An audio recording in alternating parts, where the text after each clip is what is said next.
This is not working, okay? We're getting slaughtered out there. It's the new guy. Oh, I'm sorry, I don't know what we're talking about. See what I mean? We just need a strategy, okay? We're gonna set up a trap in the gun room. All right, Jim, are you using the MP40 or the 44? Sniper rifle?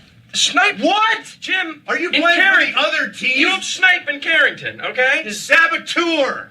Saboteur! Andy, it's not- I'm gonna kill you for real. Call of Duty.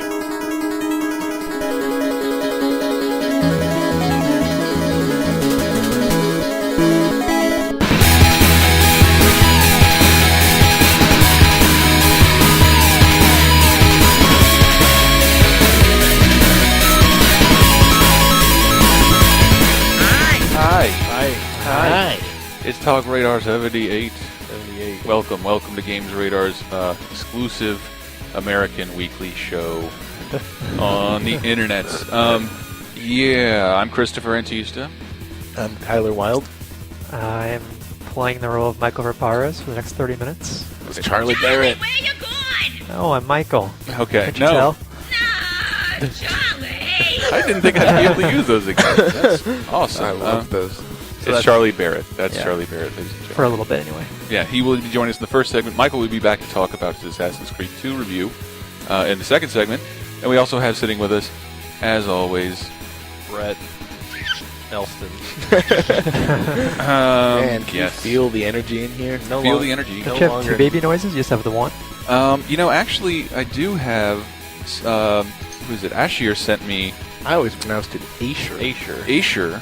Asher sent me, Stop making up that baby noise is, of course, a stock sound effect, probably from like the 1960s. We found it in Tarzan. Yeah. That baby is now 40 years old. He sent, this is Brett's baby noise that I used to play constantly when he mentioned Pokemon and Animal Crossing.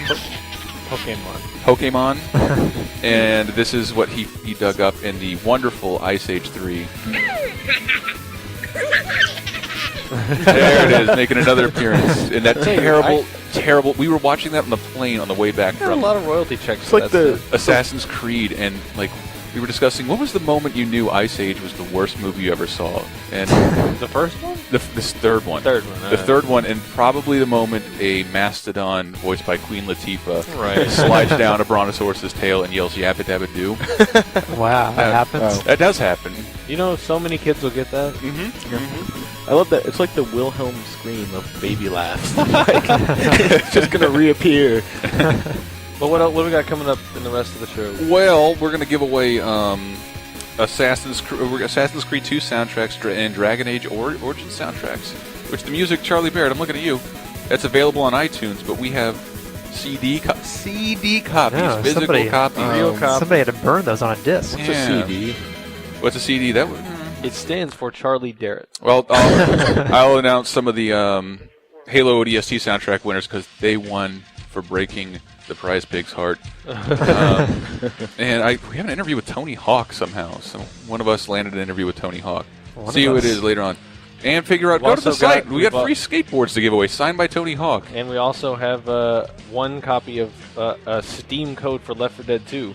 Oh. And if you're really good, a PSP now online download for Monster Hunter Freedom Unite. So basically, we're giving away a lot of actually games good content. and soundtracks. You're welcome. And the Tony Hawk signed skateboards, can't believe how few people have entered Yes. that relatively easy contest. That's a wide open field. Come on. Even if you don't want it, put it on eBay, you stupid douchebag. I liked Chris's offer to wipe the signature off. Yes, It was I- more valuable to them that way. I will clean it off if you'd like me to, but maybe it's because... Oh, and before we start the top 7, shouldn't we all give a big thank you to everybody who joined us in the 24-hour Modern Warfare 2 marathon? Yes. Yay! I was supposed to mention a bunch of you, and I completely Thank forgot. you, everyone. Yeah, we played it last Friday. MKY666, I can't remember. We played Modern Warfare 2 for 24 hours last Friday, and it was 12 hours by the UK guys and 12 hours from us, and it was a lot of fun. Yeah, I leveled up a character I'll never use again, and that's very sad. I can tell you a few people who played with me. Who? Because I took a picture with my cell phone of my screen. Do it, Tyler. Marvelous One Pack. How's it going? You killed me a lot. Nathan Explosion. You also did. Swata Wata. Oh, Sawada Wada or whatever. Notorious BLT. You're really good. And you're very notorious. No Limit 754. Get rid of the late gamer tag. No one does that anymore. Steve 03 Man, Sideways, and Mr. Andy Mack, who we all know. Yeah. I remember Batman. I something, love Andy. Something Yes, number there was in there. He has the biggest gamer score I've ever seen. Oh, yeah, what is it? 100,000. Wow. Yeah, 100,000. He's got the Gears Kill 100,000 People achievement. The Oh, Seriously 2.0. You know what? The highest person I know is Paul Kurtho. He's at OXM, and he's not even at 40 yet. Really? He's also Yeah. leaving OXM to go work at Mac Life. Really? I didn't hear that. I didn't hear that either. I hope we can announce that. Well, That's why it's on the Twitter. size isn't everything, guys. Twitter. But also clogging up the nets this week is a bunch of Modern Warfare 2 information. And I know there's like a handful of you who don't care about the game. One, you should. The single player is fucking awesome. I hate war games. Yeah. Never cared for Call of Duty 4. It's an amazing single player experience. And the multiplayer, I finally got into it. That's pretty fun too. I saw something that Dan had twittered, and it was kind of like the single player in Modern Warfare 2 campaign is kind of how I had always envisioned games were going to be anyway, and just never did. Like fully immerse you in being the soldier first person in every single piece of that. And there's so many small nuances. And Tyler captured the top 7 Ballsiest facets of Modern Warfare 2. Fancy pants. on GameRaider.com. Yeah. Just like the moments where Infinity Ward took a stand and did something that no one else probably would have done, be it in-game or with their tech or whatever. Mm-hmm. And, like, it's a very... I hope that it's a balanced top 7. Some of them I'm really obviously complimenting them for their decision. Other ones I'm like, why the fuck did you do that? It was stupid. But it's still ballsy. Still ballsy. It still takes stones. It takes some stones. You know what takes stones? To show number 7, incompetent Afghani recruits. Notice how I said Afghani, That's because right. that's what the character would have said. To I be didn't- incorrect. I didn't even think about Afghani. this one until I read your entry. I was like, you're right. They were just...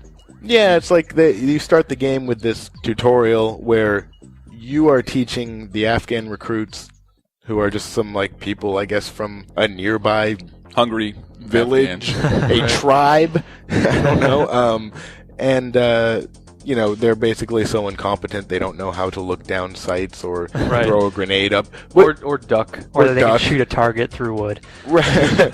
Right. Which These is bullets go through wood. I don't know why That's what they would Afghanistan say. sounds like Georgia, but But you know, it's obviously that's just a ploy to teach the player how to play the game. But like, right. you know, my point is that most games wouldn't have bothered. Like, the war in Afghanistan is escalating right now. Right.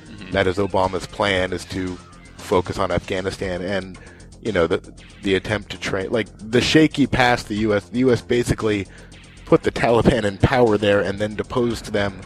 They have no military. It's just interesting to tackle such a Read your history, read your history. where Russia and FoxNews.com. us, Go to Fox News.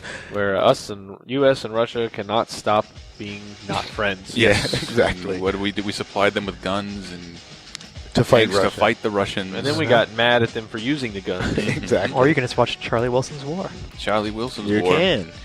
You also watch Red Dawn, which is basically what Modern Warfare 2 tries to be. Yeah, Yeah, Parts it of it. does. which is great. Like I'm glad they brought the war home. And it basically in terms of I can't get over the we'll get to it later. in terms of a game made by Activision One in an annual game, Yeah. it was way better than it should have been. Yeah. Yeah. And a lot more thought put into something. It's so weird that even like the throwaway, like last year's World of War, is still pretty good. Yeah, that was... The Treyarch really upped their game with that one. Yeah. They had a nice engine to work with. Yeah, I saw it's news true. this week. There's a third studio. They're going to introduce a third no. Call Oh. of Duty studio. I All don't right. We can get to that. I have another little section. know. Okay, At the end. number 6. Well, hold on. I have a sound effect, which Oh, I yeah. don't know if you can hear, but it's got Keith David in it, and that's always okay. No offense, but I see a lot of you guys firing from the hip and spraying bullets all over the range. You don't end up hitting the damn thing, and it makes you look like an ass. the background, you hear a bunch of incompetent Afghan. Oh, what the? Wait, Keith David? Who's Keith David is the Arbiter, right? It's the Arbiter guy, and he is Julius. That's what I thought. And he's in Mass Effect, right? He's the black guy. Whenever there's a black guy in a video game, it's Keith David. Pretty much. He's from also Platoon. in the He Saints was Row, wasn't he? Julius. He's Julius in Saints Row. So he was.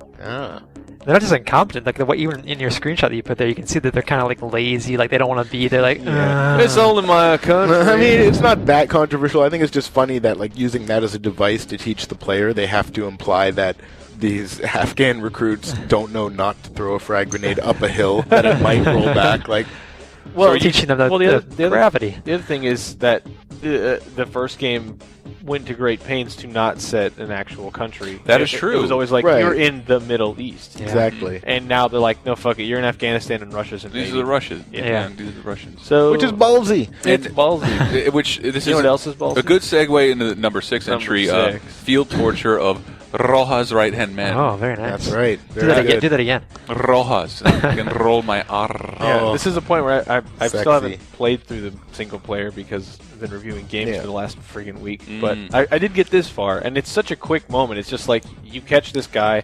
I think it's ridiculous how you end up there, and It the is story ridiculous. is really, That's really dumb. That's a feature coming up. Feature posting today, actually. Oh, never mind. Look at watch Joe McNeely and CB Radio over here tear up the story that makes Yeah. no sense, not a lick of sense. Yeah, it's a fun story. Like it's just fun, a but fun, it's- silly action story. But if you look back at it, you're like, wait a minute. Because I would say Uncharted is a fun action story, but it's not stupid. That's true. Just cheesy. But I can ignore the I don't know if stupidity. it's cheesy. I think it's just good. But I feel like this is much less stupid than Halo's story. Oh yeah. Way less stupid. But anyway, yeah, there's like a really quick moment where you catch this guy, and then Soap and Ghost like are shutting this. I mimed shutting a door there. There you go. Yeah. Shutting like a I got it. I truck, picked it up. a truck, like a truck delivery door on the side of a building. Like, hey, you go ahead. We're gonna take care of this guy. And in the background, you see you lighting up a car battery to basically shock this You know, guy In the testicles. in the ball. Meet in Royce and check out the favela for any signs of Rojas. That's where this guy is headed. Yeah, Balls. in the background, you can hear That's the, you it. can hear the electrical. But I still like that it's a momentary appearance, but it's kind of only there to make it. They do portray war as evil and kind of you don't Yeah, win it unless you I play by any appreciate means that. necessary. And this wouldn't be ballsy in any other game because most games are set on planet Right. Supertron, and like, it doesn't. Don't talk bad about Supertron. All right, I'm It's sorry. in the Haggis Nebula. The Supertronians are beautiful Oh. people. Goddamn They're Tronnies. so Scottish. But this is like obviously trying to portray real soldiers in real situations, and to me, it's sort of saying like, look, you can have all your civil rights, like activist rallies about torture, and Congress can do all it wants, but in the midst of battle, if you need information Yes. and you have a Yeah. car battery, You're You're 1,000 miles from a commanding officer. It's just Exactly, like, yeah. This is part of being a high-level badass, right? Yeah, exactly. It's part of the game. and I mean, I do worry that it feeds into the whole America fuck yeah of this game, where A little bit. of like, hey, yeah, we can torture this guy. I need this information, but But I don't think it did because it didn't raise the stakes enough for the other character where you felt like he deserved to be tortured. It was just a tactic they did very casually. yeah. And the fact Yeah. that you only glimpsed at it. Hey, we're gonna get some information. Peace. right, it's the way it's very casual. Oh, which I'm is, gonna fry this guy's nuts, and then I thought Like- I'd go eat something. What do you mean he doesn't have a nipple? Oh man, So you did see a guy get shot How in am I the gonna head right clip before this? them, like next to you in the car seat. this is Yeah. true. So Oh, well, it's yeah. just like That was some gloopy blood all over that That Some was dashboard. gloopy good red blood on a In fact, dashboard. during like one of the preview things I did, that was one of the things I pointed out. I think is like that blood's really gloopy. It looks a little bit Yeah. like jam, but Yeah. I appreciate the good reflections on that blood. Look tasty. Okay, but I loved this one. I'm so mad. Like after Tyler Wilde was on last time to talk about this, it's like there's so much stuff I wanted to say. So while we're smoking, he spoils everything, like yelling at me about all the cool stuff in Modern Which I'm Warfare. about to have spoiled for me. Yeah. I purposely This being the thing he told me that, I'm like, that was a big spoiler. You shouldn't have told me that. And then they showed it in the trailer. Yeah. The I have launch not watched day the trailers. It's like a really brief thing that you might not catch if you weren't really careful. You want to take the headphones off? I It almost doesn't don't want to matter. ruin this for you. It doesn't matter. I'm I know dead what serious. happens now What? because those dickheads Hey. were talking about it behind me. Ah. I kept looking at you and you didn't put your headphones on. I was like, I guess he has them on. What am I supposed to do? Well- Walk out of the building for an hour while everybody talks about this And game? I'm not saying it. This is a hint towards where the next game is going. I want it But in space. a mission takes place in space, if you can call it a mission. Like a playable cutscene. starts More like in a space. cutscene. It's more like Yeah. a It's scene. great. A playable cutscene. That's a cool way. It was one of those great moments where you don't know you're playing it yet. You're just watching and waiting for the cutscene Right. to continue. Like, oh, I can control It's, this. okay. You've already had a few spoilers. Someone or other launches something at the United States. We don't know what it is, but suddenly you're in space and you're an astronaut, and you probably don't realize you're an astronaut That's what yet. sucks. The YouTube videos don't convey it because it's a person who knows what they're capturing Right. with Yeah. YouTube, and it's their like for a while just sat there and listened, and then this is me. I'm, Yeah. It's When a- you- yeah. When you first play it, you have no idea, and then you start to realize, oh, I'm controlling this, and they're asking you to look at whatever's just been shot at the U.S., and then It's a really beautiful, like just a static shot of a giant nuclear missile flying from one place to another from space. And here's a little of what that sounds like. Houston, we're not scheduled for any satellite launches today, are we? ISS Houston, stand by. You may have a problem here. You may have a problem. Houston told us we might have a problem. Yeah, I did a little bit of a face palm. when I Remember heard that? Remember when Remember that, happened? guys? Remember when that launched it? It had to be Remember Houston. that? Remember? It was in the 60s, and we shot up Gary Sinise and Tom Hanks. I know. That's so crazy. And then they And didn't Kevin make a Bacon. movie till 95 about it. Astronaut.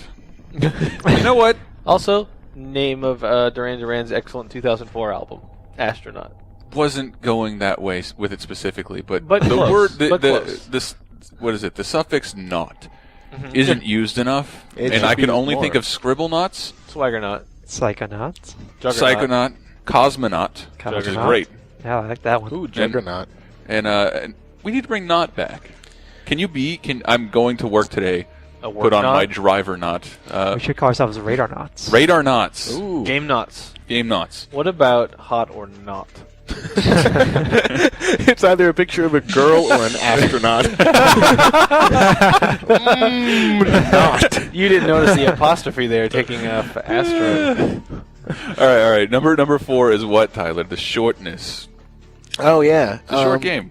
Yeah, and I think that's kind of a ballsy move in a way, because I think a lot of games will pad things out because they know if Right. someone beats their game in 5 hours, they're going to complain. Whereas, Infinity Ward's just like, no, this is it. Like, we added a new mode, Spec Ops, we have a ton of multiplayer stuff, and this is just how long the single player is, and, it's all really intense. Well, I think most people buying it are even expecting to play dozens of hours of multiplayer. Yeah. So they just treat the single player as just part of the whole, which But is it's- multiplayer and Right. Spec Ops. Also, brilliantly executed in several points, and there's no fucking filler anywhere. Yeah. Yeah. I don't. And I've never minded the shortness because it's just so. Every single scene is just Yeah. like new and amazing. They didn't skimp on the single player. They Right. just didn't make it long. It's like if you have a brilliant but short film that is not less valuable than a very long film. Right. Like, to make another comparison to Uncharted, I really liked it. I think there's a lot of parallels in that it's like a playable action movie. Uncharted 2 really felt like it had some sections that were like, no, this story could have been wrapped up without this Right. aside, and just there for the sake of making it longer. Yeah.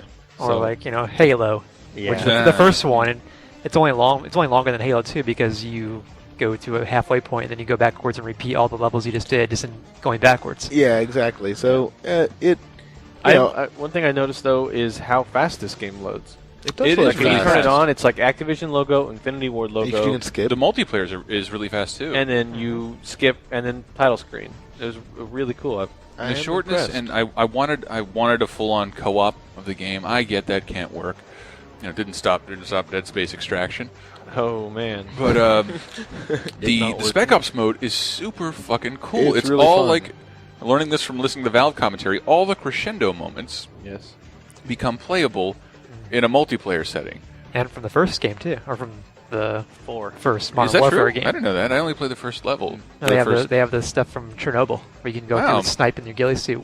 It's really I couldn't fun. believe it was unbelievably cool. And they're all like they range. They're completely different objectives. It's Yeah. not just shoot all these guys. No, some of them are waves of dudes coming at you, and one great one I played with one of the guys from Infinity Ward is the one Charlie just mentioned, where you're sniping and running through, and it was so much fun. Like, okay, there's 3 guards, and we had to do the countdown together. Yep. Like Yeah. to take out all. Like I'm Should've like, asked you okay, about I've that. lined up 2 of their heads in one shot. You take the third guy, and we go 3. Nagata 2, and I were doing 1. Nagata and I were doing that and just not bothering to coordinate. Right. And it it's did not very work at all. hard. And then, like, when we got to the part where there's snipers hiding everywhere, I'd have to, like, he would run out and bait them and get hit, and then I'd shoot them and go, like, heal him. So That's like the one really place fun. where you see that they have the revive, like Gears now. Yeah. Oh, there's a revive? In Spec Ops. yeah. Okay. I Super really want to fun. play that. Super duper It's early. really cool. It's limited to 2 players most of the Yeah, time. just Yeah. two. Which is Always. weird. Oh well, Spec Ops, cool shit. 3. Number 3. Number 3 in the top 7 ballsiest facets of Modern Warfare 2. No I surprise rush. people. This is not number 1. So Yeah, it surprised me. No rush. Remember, no Russian. It's not number 1. If I were Russian and in Russia, it would be number 1 because Russia's actually a little pissed about this. Yeah. But well, they took it out of the PC, the PC version in Russia. But this was a very ballsy thing to do toward the mainstream because everyone knew the mainstream would misinterpret this and not get. No, this is a really important moment in the game that gives the player motivation to want to continue. Like, you get pissed. Like, if you don't know the mission, which I hope you do by now. Think back to the intro of last week's Yeah. TalkRadar. You're under deep cover with Russian terrorists shooting up an airport, and then they shoot you in the face, and No Russian. they frame you, and that gives you a lot of it sets up the whole story. It's a really important part of the game, And it's a thing that any not shitty gratuitous. 80s like movie Yeah. would have had that exact same plot, and no one would have batted an eye. Exactly. But again, because it's a game, which I'm still surprised.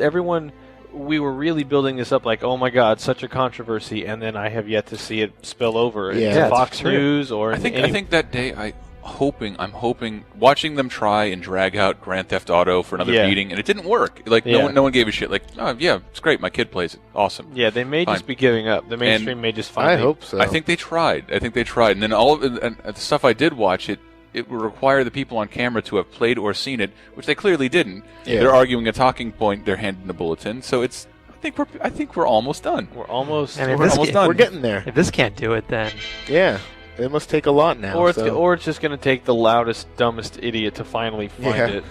But then again, the game sold what? How many? I have all this. I should say this. No Russian. I had all these weird facts I'd looked up. Yeah, but it's Modern Warfare 2 sold 4.7 million copies in the U.S. and U.K. alone in the first 24 hours. Yeah. And Beating it's out GTA by a significant million. And it's amazing that this is such a mainstream game would do something like this. Yeah. No Russian is removed from all Russian versions of the Right. game. Yeah. And in the German game, There's no game. the whole game. Yeah. no, the level, Doesn't exist. which is strange because the Germans are very sensitive about what goes out in games, Okay. content-wise. You cannot shoot anybody in the No Russian mission or the No Russian mission. It's still in there. Ah. You just can't actually shoot. You Well, that's can't. If interesting. you shoot someone, it's an instant game over. Oh. That's really weird It is Yeah. kind of strange. because technically you still did it. Like Yeah. you're Yeah. Still you're a being bit- punished. There's a thing called aiding and abetting. Oh man, I won't do that again in Call of did- Duty or real I'm life. surprised they don't just Yeah. have it so that you can't shoot at all, because you can't shoot people in the training mission at the beginning. Your gun just Yeah. goes down if you try to shoot. Oh, did you guys see the fastest campaign Yeah, playthrough? that was awesome. I loved that. It just. What? How long was it? I wanted to tell Brett's here, so we can't say. Oh, okay. Never mind. All right. I don't want to spoil it. I did like.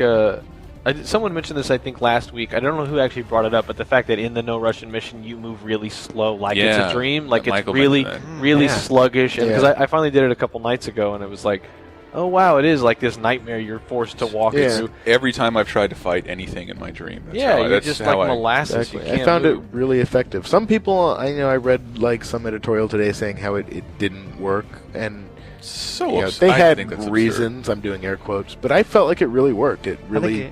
If you can justify it didn't work. It's still like ballsy. trailblazing. Like yeah, it's still Yeah. the fact they did it at all is like most people wouldn't even try. I kind of would prefer that they cut it off though, where you just walk through and you choose whether to shoot them or not. But then they kind of force you to shoot a bunch of guards. So you can't Yeah, you can't that's get true. past that point That's without right. throwing You're- a grenade or two. You're in this deep. You got to do it. Which, in the article that's up today, there's the gaping plot hole of, aren't you in deep cover to prevent that exact kind of thing Exactly. from happening? So you think they would have maybe stopped I only thought- Makarov well, before that happened? While shooting civilians, my first time through, Replayed the mission many times. this over. is to protect. What goal is larger than this. That Yeah. let this, It's let just this slip civilians by. being killed at random. Like, that's the point of Oh, Deep but Cover. they are Russian. No one Hey. cares. And it wasn't no Russian. That's why you move so slow. He meant to take your time. Right. Move along, kill every civilian. Right. Wow. But, Hold on, let me give myself one of these. That's what he wanted to do. The other huge plot hole is the fact that Makarov and all the other people are not wearing masks. And it's like, Yeah. I think most airports these days, even in Russia, have security cameras. Have a lot of cameras. Yeah, that's what I thought right when I got shot at the end. They're like, oh, when they find that body, you're going to be framed. And I'm like, they're like, it's so literal when they tell you, like, you're about to be in trouble, American. And then I'm like, wait, what about the What about cameras? Instantaneously, the military that knows exactly who you are, where you're from. Yeah. You know what, though? In Soviet Russia, you film camera. I fucked that up. Right. Damn it! The Russian speaks That would have been good then. Wait, no, it still works. Camera films you. Yeah, okay. No, but that's film actually what camera. happens. So I know, that's not the a joke. reversal. It's like, see, All right. you're playing on expectations. Let's rewind this. You Let's rewind this. Number two. Number two. No dedicated servers. Steam delay. Yeah, see, I put this higher because baiting the mainstream is one thing, Right. but fucking with your actual Yeah. Audience. the people who are going to buy your game, like, why would you do that? Now, the most hilarious thing I saw was the Steam Modern Warfare 2 boycott group. Oh, yeah. And they're all playing Modern Warfare. And they don't. Maybe they don't realize you can. Much like live, you can see what you're playing, Yes. and when your name is MW2 boycott, now playing MW2, it's just fucking idiots. Way to be a douchebag. The But same people with Left 4 Dead 2 boycott. I can see you pre-ordered it, you shithead. Part of the stuff I had written down is so that nothing came of it, but within days, hacked, there are dedicated servers. yep. And the reasoning behind, allegedly, from Infinity Ward from not allowing dedicated servers was to have a cheat-free environment, hack-free environment. There are hacks and cheats. Why do Already people in place. ever think they can prevent that? Yeah. I Like, know. don't ever think you can You prevent can't that fully, shit. well, I mean, it's just that, like, if it's all under Valve, then Valve does have people in place working on preventing constantly, because it is something you have to constantly prevent. oh yeah. It's like the war on drugs. Something that it futile. is. Like it's a futile war. It's like, look, just damage control. Just expect it's going to happen. Like, you Well, I can't mean- make people stop hacking your servers. They Like, could have had, the whole matchmaking service, IW.net, or, whatever it is. They could have had that, and then for advanced users, allowed dedicated servers where, sorry, it's a free-for-all. People are going to fuck with the server Right. settings, and they're going to turn gravity off and, Right. just deal with it if you And why like. do they think this is the game that needs that? Yeah, Like, I don't understand. it's not even it. a PC specific game. Like, you're already like, it's going to be perceived as a console game invading your PC to some extent, I would Yeah. guess.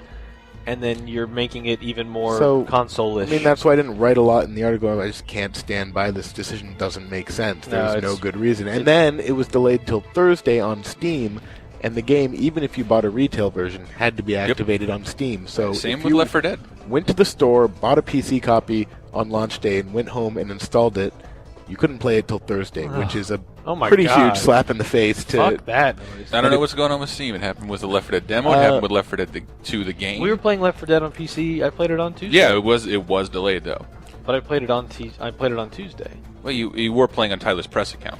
I don't know. He just loaded it up. No, it definitely was like Okay, all right. it's been something. But I was playing it online with people. It's only notable because it's rare because I Valve played multiplayer doesn't matches have- with people on Brett, Tuesday. I can't stress this enough. I'm It just was saying. the Left 4 Dead 2 game was late, as well as the Call of Duty game, which is Alright. very, very rare for Valve and Steam because that's what it's there for. Oh. You preload Right. your order. I heard it was Activision's issue, Mm-hmm. not Steam. But like, I don't know how true that is. It's hard to get good information when there's some kind of snafu. No one takes responsibility for it. I don't know why it was delayed. It was me. Oh, It was me. you bastard! It was me. Why do Paul, you hate PC gamers? I always like to blame Paul Ryan in these situations. Yeah, that's a good idea. Yeah, it was Hey, the Aryan guys. Porcupine. He did it. The Aryan Porcupine. He did it. You want to get into number one? Number Let's do it. 1. Number 1. It's going to be a battle of the ages. It isn't. It isn't. We only slightly disagree on this. We very slightly disagree. I actually don't know what this is yet, so I'm Number eager to one. hear. It was a viral video Right. created by Infinity Ward. It stars Yes. some football player or something. Some baseball player. baseball player. I don't know. Spart. Fight against He's grenade wearing a spam. hat. Fight it. against grenade spam. Fight against grenade spam. You are. It's a pretty amusing video. The reason it was ballsy is that if you haven't made the mental... It's a connection you have to make. That's why If you don't know about it for some weird reason, fighting against grenade spam spells out FAGS. Do your own acronym. We're not allowed to say that word. Which is, obviously a generally considered hateful term, which you might, with your friends who know you're being ironic. Not with my smoking friends. No. Yes, all the time. No, never. You might use that ironically. I know plenty of gay people who use that ironically. But if you're marketing a major game, why would you intentionally... I mean, this wasn't an accident. Fight against grenade spam. Yeah. But they meant that. I've seen a lot of people trying to claim that there was like, oh no, it's just a coincidence. Like, no, come But on. it's supposed to be even like a jab at what is perceived as the typical Xbox Live person. Right, just but... shitty player, grenade spamming, homophobic, loud ass. As the gayest person in the room, and speaking on behalf of all gay people, who gives a shit? It wasn't a gay joke. Gay people. It wasn't a gay joke. It's like, and I tried to make the example. What if it was like, what was it? Jesuits entangled with spam. Jews. Oh my God! Yeah. Like it's not a Jewish. It's not a Jew joke. The word Jew is a little bit different. It's just an acronym.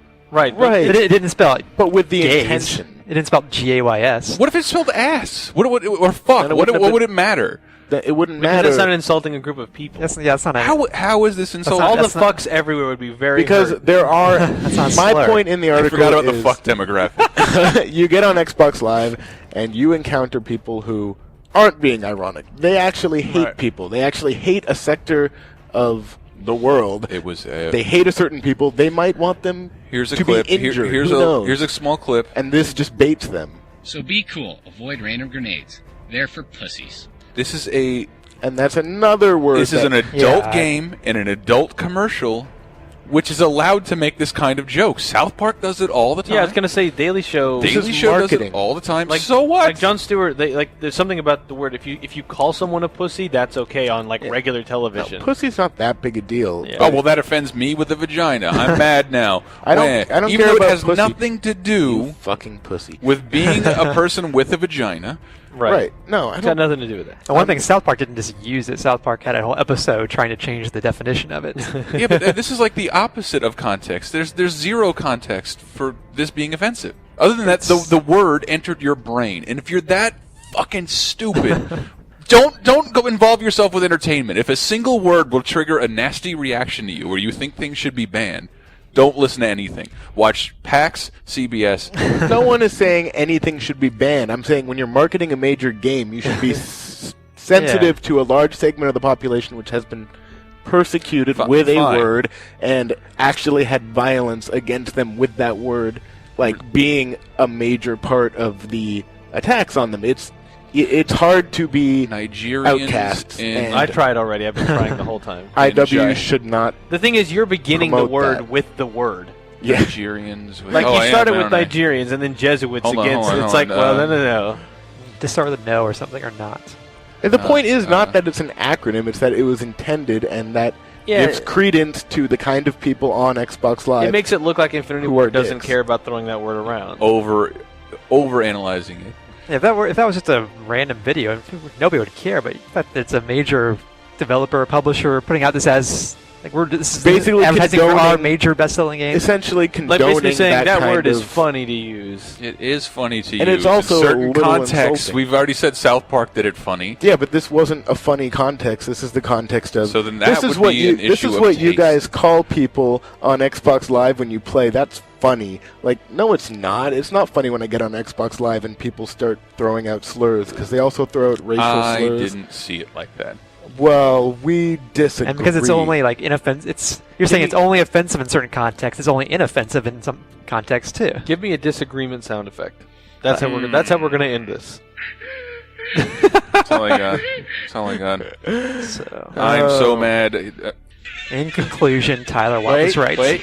Thank you, Charlie Barrett. It's not a huge deal. I hate I hate being in San Francisco and a comedian comes around and says the F or the N word, and regardless of context, they get booed. And that's fucking stupid. That's what a robot does. I saw Bob Saget. There was no booing. I saw only laughing. I saw David Cross. And he said both of those liberally. But when you go to a smaller comedy club and they have there's not people who want to see comedy and not necessarily fans. And this was Michael Ian Black was referencing the word that Michael Richards had recently said, and people booed him in the middle of his setup for a joke. Really? And I wanted to get up on stage and just start squirting piss on the audience. It was it was so fucking that is mad. too far. It's like when you don't even allow discourse on the subject. Yes, it's like you're basically giving it power when you refuse to acknowledge it.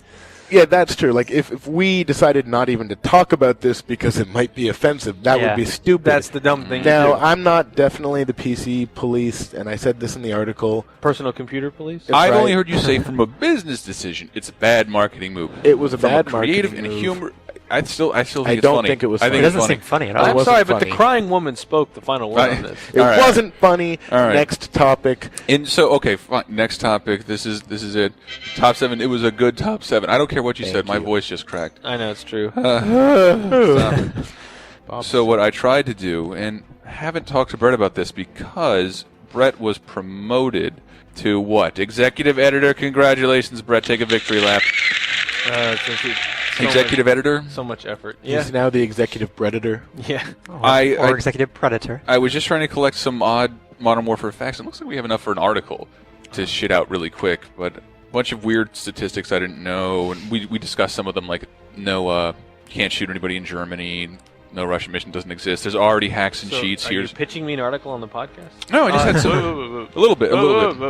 Are you pitching me an article in the middle of the show? No. Okay. Yes. No. Maybe. No. But I had We'll talk later. What I thought were a lot of cool facts.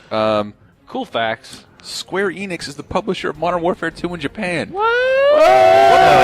I know. That's a fun fact, everyone. That's really fun. I just had so much fun. I don't know. I don't know. That's weird. Say it again. Say it again. It's like a roller coaster. The voice of Soap McTavish is also Lucius Vorenus in Rome and Tommy from Train Spotting. Yeah. Wow, why is it so... I do think that's really weird, actually. Like we were talking earlier, how I can't see that. Like, I know the character in Rome. I know the character in Train Seen Spotting. both 1,000 times. They're the same Can't put them person? I together. don't... What? It's because he's Cannot put them not doing together. the accent in Rome. Oh, you lost me. Rome. Oh, yeah. Things Brett hasn't watched. Quality programming. Brett Elston is not with you. It was one of the first games I can recall that GameStop gave a corporate order to sell early. Really? Yes. That's not Oh, that yeah. was a very fun People fact. broke And it happened again with Assassin's Creed. This is about to get interesting because we're held to these kinds of embargoes too. No and if, shit. If nobody else is, then we're not either. Yeah. No, fuck that. If the retailers aren't held to them, then fuck you. We're I mean, they posting already show up on spoilers. YouTube anyway, let alone when the public starts receiving these things. Yeah. Voice actor Craig Fairbrass, who plays Ghost. Oh, I just learned that today. I don't know, you said that Infinity Ward is working on a spin-off game featuring his character.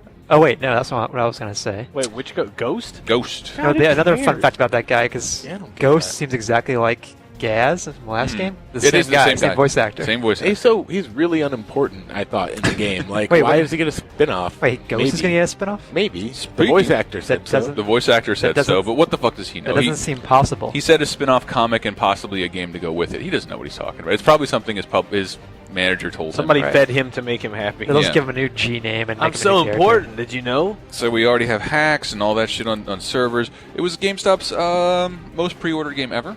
Wow. Modern Warfare 2. Not surprised. What else do I have? Oh, this is the bad one. A rumor that was posted on Infinity Ward's forum and promptly deleted said that there's already DLC within the game. Remember how mad people got about Resident Evil 5? That there's this portion of the game is on the disc and you have to pay to unlock it. Right. There are modes with the not so clever extensions of One Flag, Global Thermonuclear War, Sounds fun. and this one just VIP. Duh, like Right. that's clearly a mode. And another one that you may not know: Modern Warfare 2 will not ever include zombies. Well, It they will said never, that, yeah. ever, It's a shame. ever. I'm actually happy to keep that distinction. I Yeah. like World at War is easier with Nazi I thought that zombies was- than it is with Afghan zombies. I thought it was pretty. That was actually Just kind of have a zombie lazy zombies. move on Treyarch's part. It wasn't. It was fun, but like, fuck, do I have way more zombie games I care about? Yeah. Yeah, true. And It's a fun mode. I like it. here's what the one thing I didn't know: Modern Warfare 2 has a premium. You ready? Premium what? But It's premium edition right of The game. Ooh, well, yes, that's true. soundtrack, Miracle Whip. headsets, Probably, but no. bathrobe, Instruction manual. You're closer, Charlie. Follow that instinct. box. No. Bag hutch. No. Cock ring. No. The disc. The disc itself is sparkly. Awful. A strategy guide. Oh yeah, I saw that. Why would you sell two versions of a strategy guide? I've seen that before. Like with Ocarina of Time, I saw like regular I version. think at the same time? Yeah. Simultaneously? Yeah.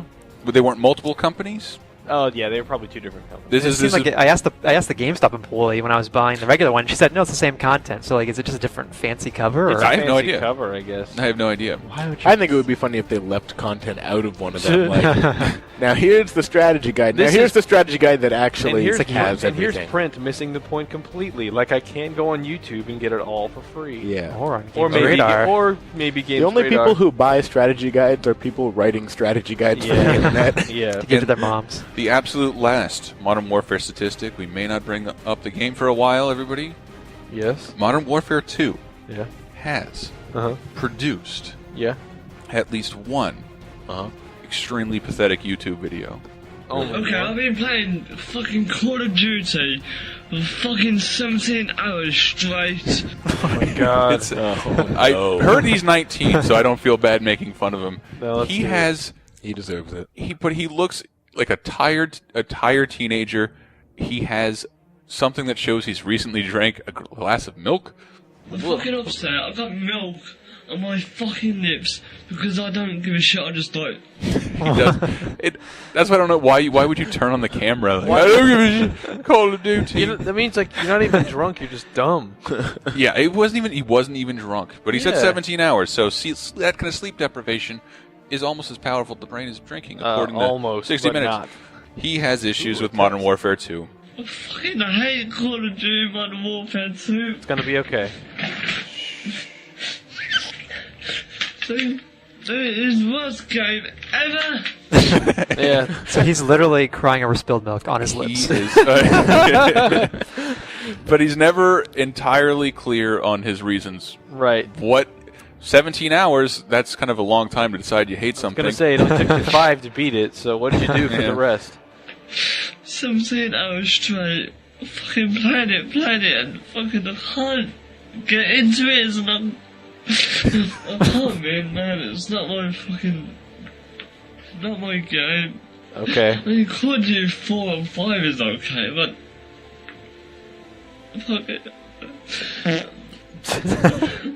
Wow, that is the saddest Yeah. man. This isn't a repeat of the angry German kid. No, where it's just some actor seems so fucking it's with so us. bad, and he removed it, and it's everywhere with hundreds of thousands of hits. He is crying so pathetically. I don't give a shit, man. And he begins the video by showing off his knuckles. He has punched a wall to the point where he's bleeding, and he does it again on camera, and it's astoundingly, It's not that different from the last game. unprecedentedly pathetic. I love this audio. Everybody quiet. I'm so fucking upset.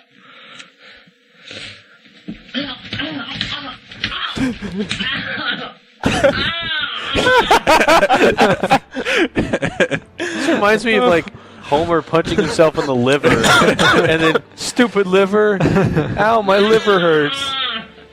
And of course, he ends it classily by turning his anger onto the camera, and it falls down. I was expecting it What? to be like Call of Duty 5, but better weapons and fucking better things, but shit! I think that's the Blair Witch killing him. I thought it will have better graphics. Okay. Okay. Wow. God, so sad. That Maybe is I- one of the Gaming has its own "Leave Britney Alone" video. Good God. Even his moans of pain have an accent. Amazing. Oh, by Jove, my Fancy emotions. gentleman crying. And who's ready? All right. I wanted to sit down with Brett and do a segment about look at how awesome this is, but wanted to celebrate this man, David Wise, composer. I believe he was the first composer they ever hired in 1985. Rare. Has left Rare. He has left Rare. He left on October 30th. He left on October 30th. He resigned. Yeah. He resigned, and he was sort of public about, well, any place for me at Rare anymore. They canceled. He didn't say this, but they have canceled Perfect Dark. And like Perfect Dark and Cameo sequels. And Cameo sequels to focus almost entirely on the Tall projects. Which sounds awful. Having listened to his only disc console score of Star Fox Adventures, fine, but this dude is responsible for... I know Brett will get this. My God. David Wise, just before we even start, amazing 8-bit, 16-bit composer, like so much good shit from Rare across, like we're talking like beginning of the NES days to today. Like the very beginning too, even before like games figured out box art and still like Milton Bradley was a publisher. Yeah. Like that kind of era. And because some of us will probably remember what this is from.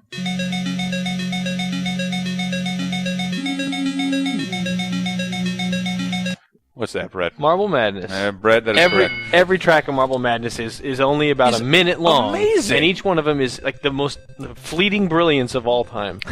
One of my favorites, I use this constantly, Snake, Rattle, and Roll. Yeah. Snake, Rattle, and Roll. Michael was making fun of me for however the fuck I pronounced it, but it's 8-bit 1950 style music. Yeah, it based is. on the pun of the name. Yeah, of Snake, Rattle, and Roll. Yeah, Shake, Rattle, and Roll. God, what a weird... How did you even pitch that game? So you're snakes, right? The 8-bit 50s music. Things to get through the hole. And it's well, the name of them is a Nibbly Pibbly. You got to get on a scale and get through the level. So you have to eat things. There'll be pink and blue and yellow. Oi. And this, I had to go look at this. This was phenomenal. I don't care if you're a fan or not.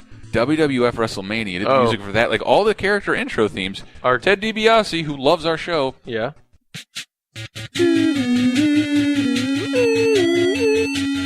Oh man, I know it so well. Bam. Charlie Barrett, you're gonna get this one. I have faith in you. Okay. That was from What a are we game. looking at? An 8-bit game. It was from a game. Give the countdown that leads up to the music that I want to hear. Why are you asking me? Tyler's over there. Tyler wasn't born.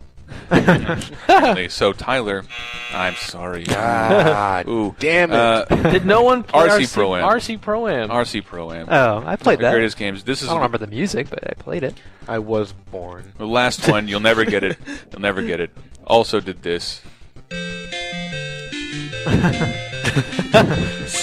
Damn it! Yeah, that's the 25th anniversary edition. You push start and everything just flies across the screen. I think I owned that game.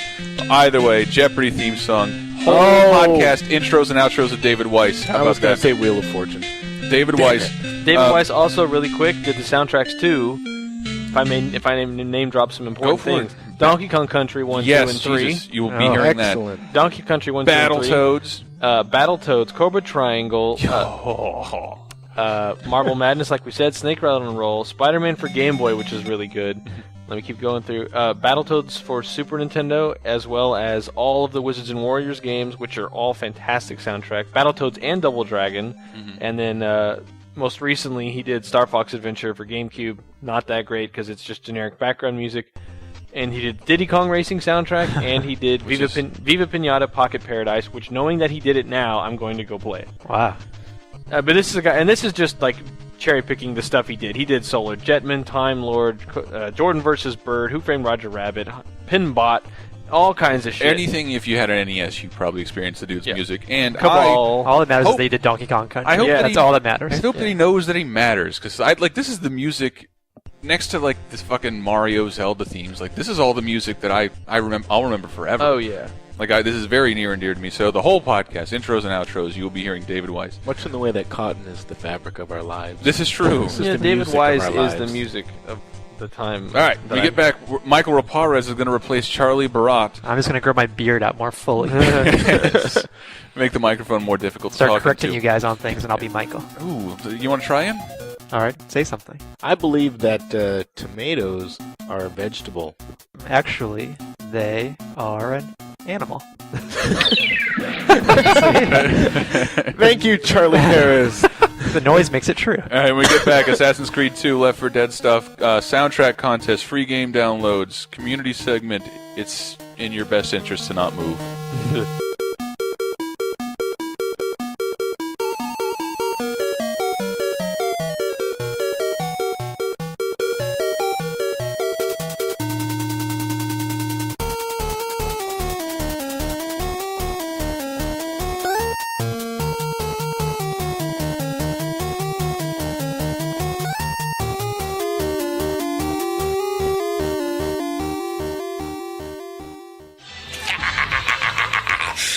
It's Ted DiBiase, the $1 Million Man, and you're listening to TalkRadar on GamesRadar.com. Dig it!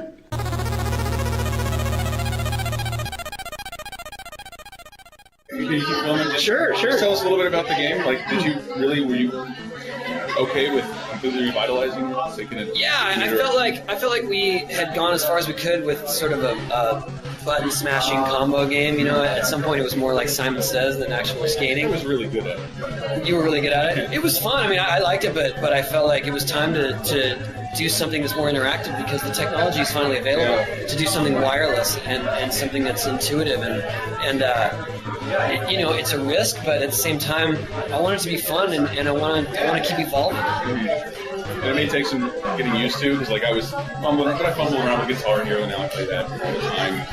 Yeah, well, like, you know, we have the sort of casual mode of play, so that if you first get it, you don't have to worry about the steering so much. Yeah. It's just more about the timing. I wanted to because, like, the Wii balance board, there's no real balance, but there is a balance. Yeah. Well, this is way more technology than the Wii balance board. So, and it does, you know, there are aspects of it, especially in the turning, that are more like a real skateboard. So you just have to be more subtle with your motion. It's more of a workout. It is more. You know, that was incidental to doing the game. I never thought of that as one of the aspects, that it would actually be a workout or something that you would get physical exercise out of. Do you play games?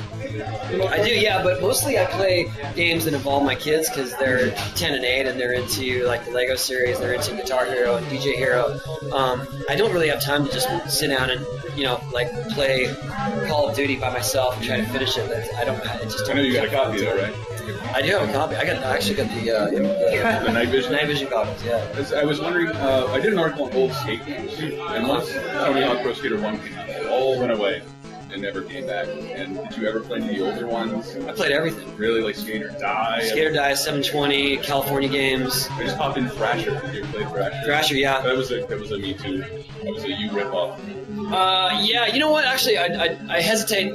I wouldn't want to take credit for the Thrasher game because I actually talked to the company that was developing the Thrasher game before I talked to Activision. So I knew that was already in the development process when I got into developing my game. All right, well, it's really just great to have another Tony Hawk game after 2 years. Break.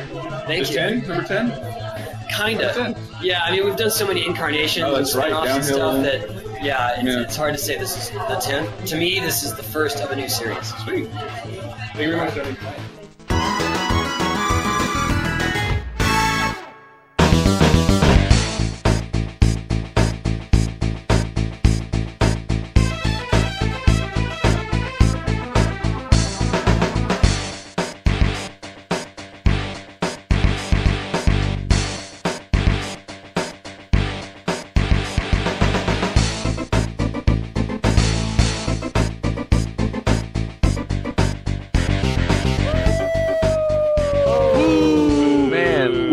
Wise knocking it out of the park with Ragnarok Canyon from Battletoads and Battlemaniacs. Battletoads. Super NES, the first appearance of the Battletoads on a 16-bit system. I can already smell us skipping the Rockman segment. There's too much David Wise. I hope he realizes he's appreciated. He really is. You can walk away and you've done so much. Last forever. He's listening to this right now. Oh, I hope he is. If anyone listening has any connection that gets to Rare somehow, even though he doesn't work there anymore, tell him thank you. Thank you. Thank you. Who was my joined God. as Charlie That Barrett would is be- gone. Yeah, Charlie Barrett is fucking history. This is Michael Rapara's podcast regular. Michael PlayStation slaughtered editor. him. Took his guy who place. was always right, according to Chris. The guy with the guy with the superior beard Yes. is back in the house. Slowly growing back after Slowly Halloween. growing back after 1 hour. He shaved an hour ago. Superior? Is that word? Superior. No reaction. I don't know what happened. There was Looking at a his fire and a beam fell on me, and Michael pushed it off. And as he was straining, You're I thinking could of watch Batman his Begins. beard grow. That's true. Sounded a little like this. Yeah. Sounds exactly like that. I fell That into- sound is actually made by my beard. That is not a soundboard thing. I fell into a rustling river, through the beard. and Michael's mustache came off of his face, flew into the river, and pulled me out. It And that's does what I that. heard. Actually, I think his mustache is what knocked your veggie burger into the ocean. Probably was. Hey, it's a prankster. It was offended by the pussiness of your veggie burger. Oh, we talked about that last segment. You weren't here. Oh. So be cool. Yeah, new releases. Who's ready? I'm ready. Start with the worst games first. Oh, we almost have a format for this, and I don't mean to call this a new release, but New Super Mario Brothers Wii, because it's an overlap. No, because, it did. Yeah, we because talked we about now it. know its numbers. We talked about it last week. I reviewed it. I gave it a 7, and its Metacritic average is 87. And You have the lowest score on Yep. the internet, Brett. Congratulations. I read some of the other reviews on here, and I don't even begin to understand In glancing how at it, delusional some of them have to be. like glancing, at it, they all say the same things you do. But Yeah. they don't seem to think that merits. They don't taking seem a to score weight off. it like, it is kind of the exact same thing, but A+. Like, okay. Like, I understand it is still subjective. I just, for some reason, took that lack of innovation to heart. Like, this is the first time you've had a console Mario game in I don't remember the number. Yeah. 91. A 2D console. 91 Mario was game. the last one, and you just phoned it in. Like, as someone who beats every Mario game, who really cares about these games, I will play a 2D game, don't care what it is. Old school fan, like I'm the perfect audience for this, and I was bored. Like, I just ran through every level, barely any challenge. A couple of levels were tough. We already said all this last week. I don't really want to go over it again. I wish I could still play a Mega 64 video. Came out, some guy travels in the past to show everybody, I'm the biggest Nintendo fan in the world, New Super Mario Brothers Wii. Going back to 1990. Right. Hey man, look at this, it's Super Mario Brothers Wii. Oh, that looks like a lot like Mario I'm playing now. Yeah. I thought in the future games were supposed to be like super innovative and Yeah, no, not here. All right, I'm going back to 88.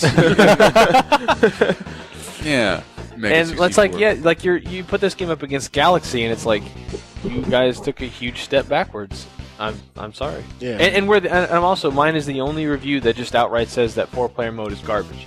Yeah. Everyone else says it's a fun Based time. on what I saw, it looks terrible. Chris, And honestly- how did you feel about the 4-player mode?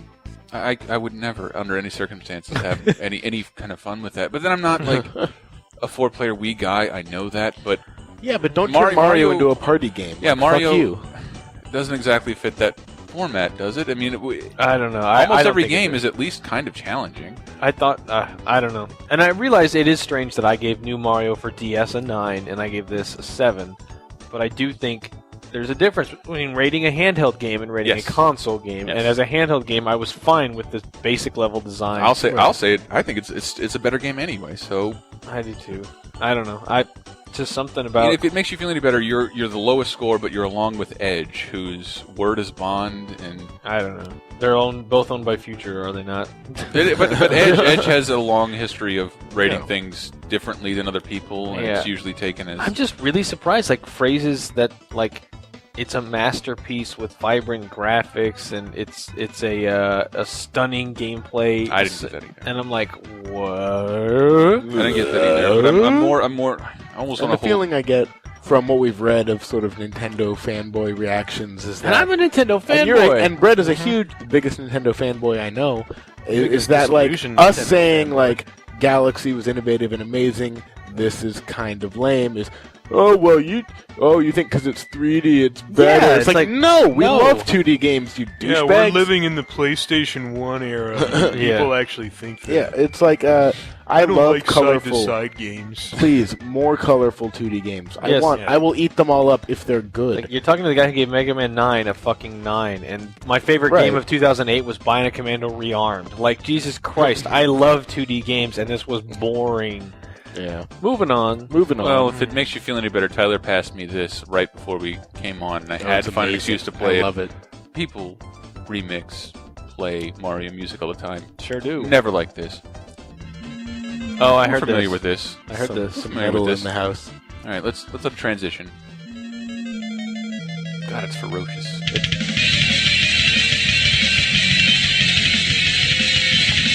Amazing. Yes. I approve. And I love that the video ends with Mario and Luigi headbanging and the princess's head being burned off. It's great. Who made that? I actually don't know. Someone on YouTube. I had to pull it really quick, so I'm not really sure. But we will post it in But the it podcast did sell. page. It did sell 550,000 copies on day one. New Super Mario this week. I'm definitely not surprised at its sales. Like, And you know how much Mario DS has sold so far? How much? Yeah, Probably like since- 12 million or something like that. Since its release in May of 2006, it sold 18 million 18 copies. million? Wow. So I have That's a lot of millions. I have no doubt that new Mario Wii will It sell sucks. I say minimum 10 million That copies. only sucks for the Wii because they can't even brag about that, but that's impressive in and of itself. But Call of Duty came out Yeah, I know. on multiple platforms. Do you see? I think it was Reggie that said that the new Mario Wii would outsell Modern Warfare on a single platform. It might in the long run. Maybe. Because those games never stop selling. Yeah, Like, Mario will sell for the next, obviously they 3.5 years. They released the Call of Duty 1 week sales, and they're giant. Yeah. But they trickle off after that because most of the people who do want to play it now. Yeah. And Mario Wii is one of those things that just keeps moving. Yeah. It's fluid. Because baby. every time somebody turns 7, you buy it for them. Exactly, So when my yeah. nephew turned 8, here's new Mario DS. Every time I have a child, here's a Mario game. And that gets me welcome. out of child support. Also this week, Little Big Planet PSP. That's pretty awesome. You played that at all? Yeah, I reviewed it for P-Tom, actually. Ooh. I probably can't say what the score is yet, but it was very glowing. I was extremely impressed by that. Yeah. I don't think anybody else here played it, but they did an excellent job of just taking the experience of the PS3 game and making it portable. And, I mean, the fact that you can build levels almost as easily And on share. the PSP. Yeah, Sharing and is- share. Like there were a few things that were absent. Like, you know, one thing I liked about the PS3 version was I could make like a big circle out of cardboard or whatever, and then just like pick a different shape tool and cut a hole in the middle of it in the shape of that tool. And it's like you can't do that.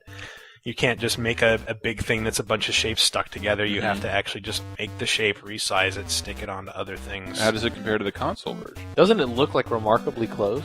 It does, actually. The graphics are excellent. I'm really impressed with the level design in the single player. It's just as good, if not better, than the PS3 version. Seems like the single player is almost more appropriate there. Like I kind of dig that. Yeah, well, when I say single player, I mean just the campaign. Yeah, the But, campaign. That's another drawback is you can't play multiplayer on it. It's just No? single player. No. What about ad hoc? No. The update to the it's firmware. just You can now play games online via the Yeah, PS3 but on you your can- PSP. Well, that's different. I don't know. It is one player. Yeah. It is one player. Really? And they talked about that they Fair cut loss. the multiplayer, and they said with everything else going on, it would just take up too much processor power to add even one more player. I know it's a bitch to the battery. Yeah. Well, yeah, but And, I mean, it's not a powerful system. It's like a handheld Dreamcast. So the fact that it was able to pull off Little Big Planet is pretty impressive, I think.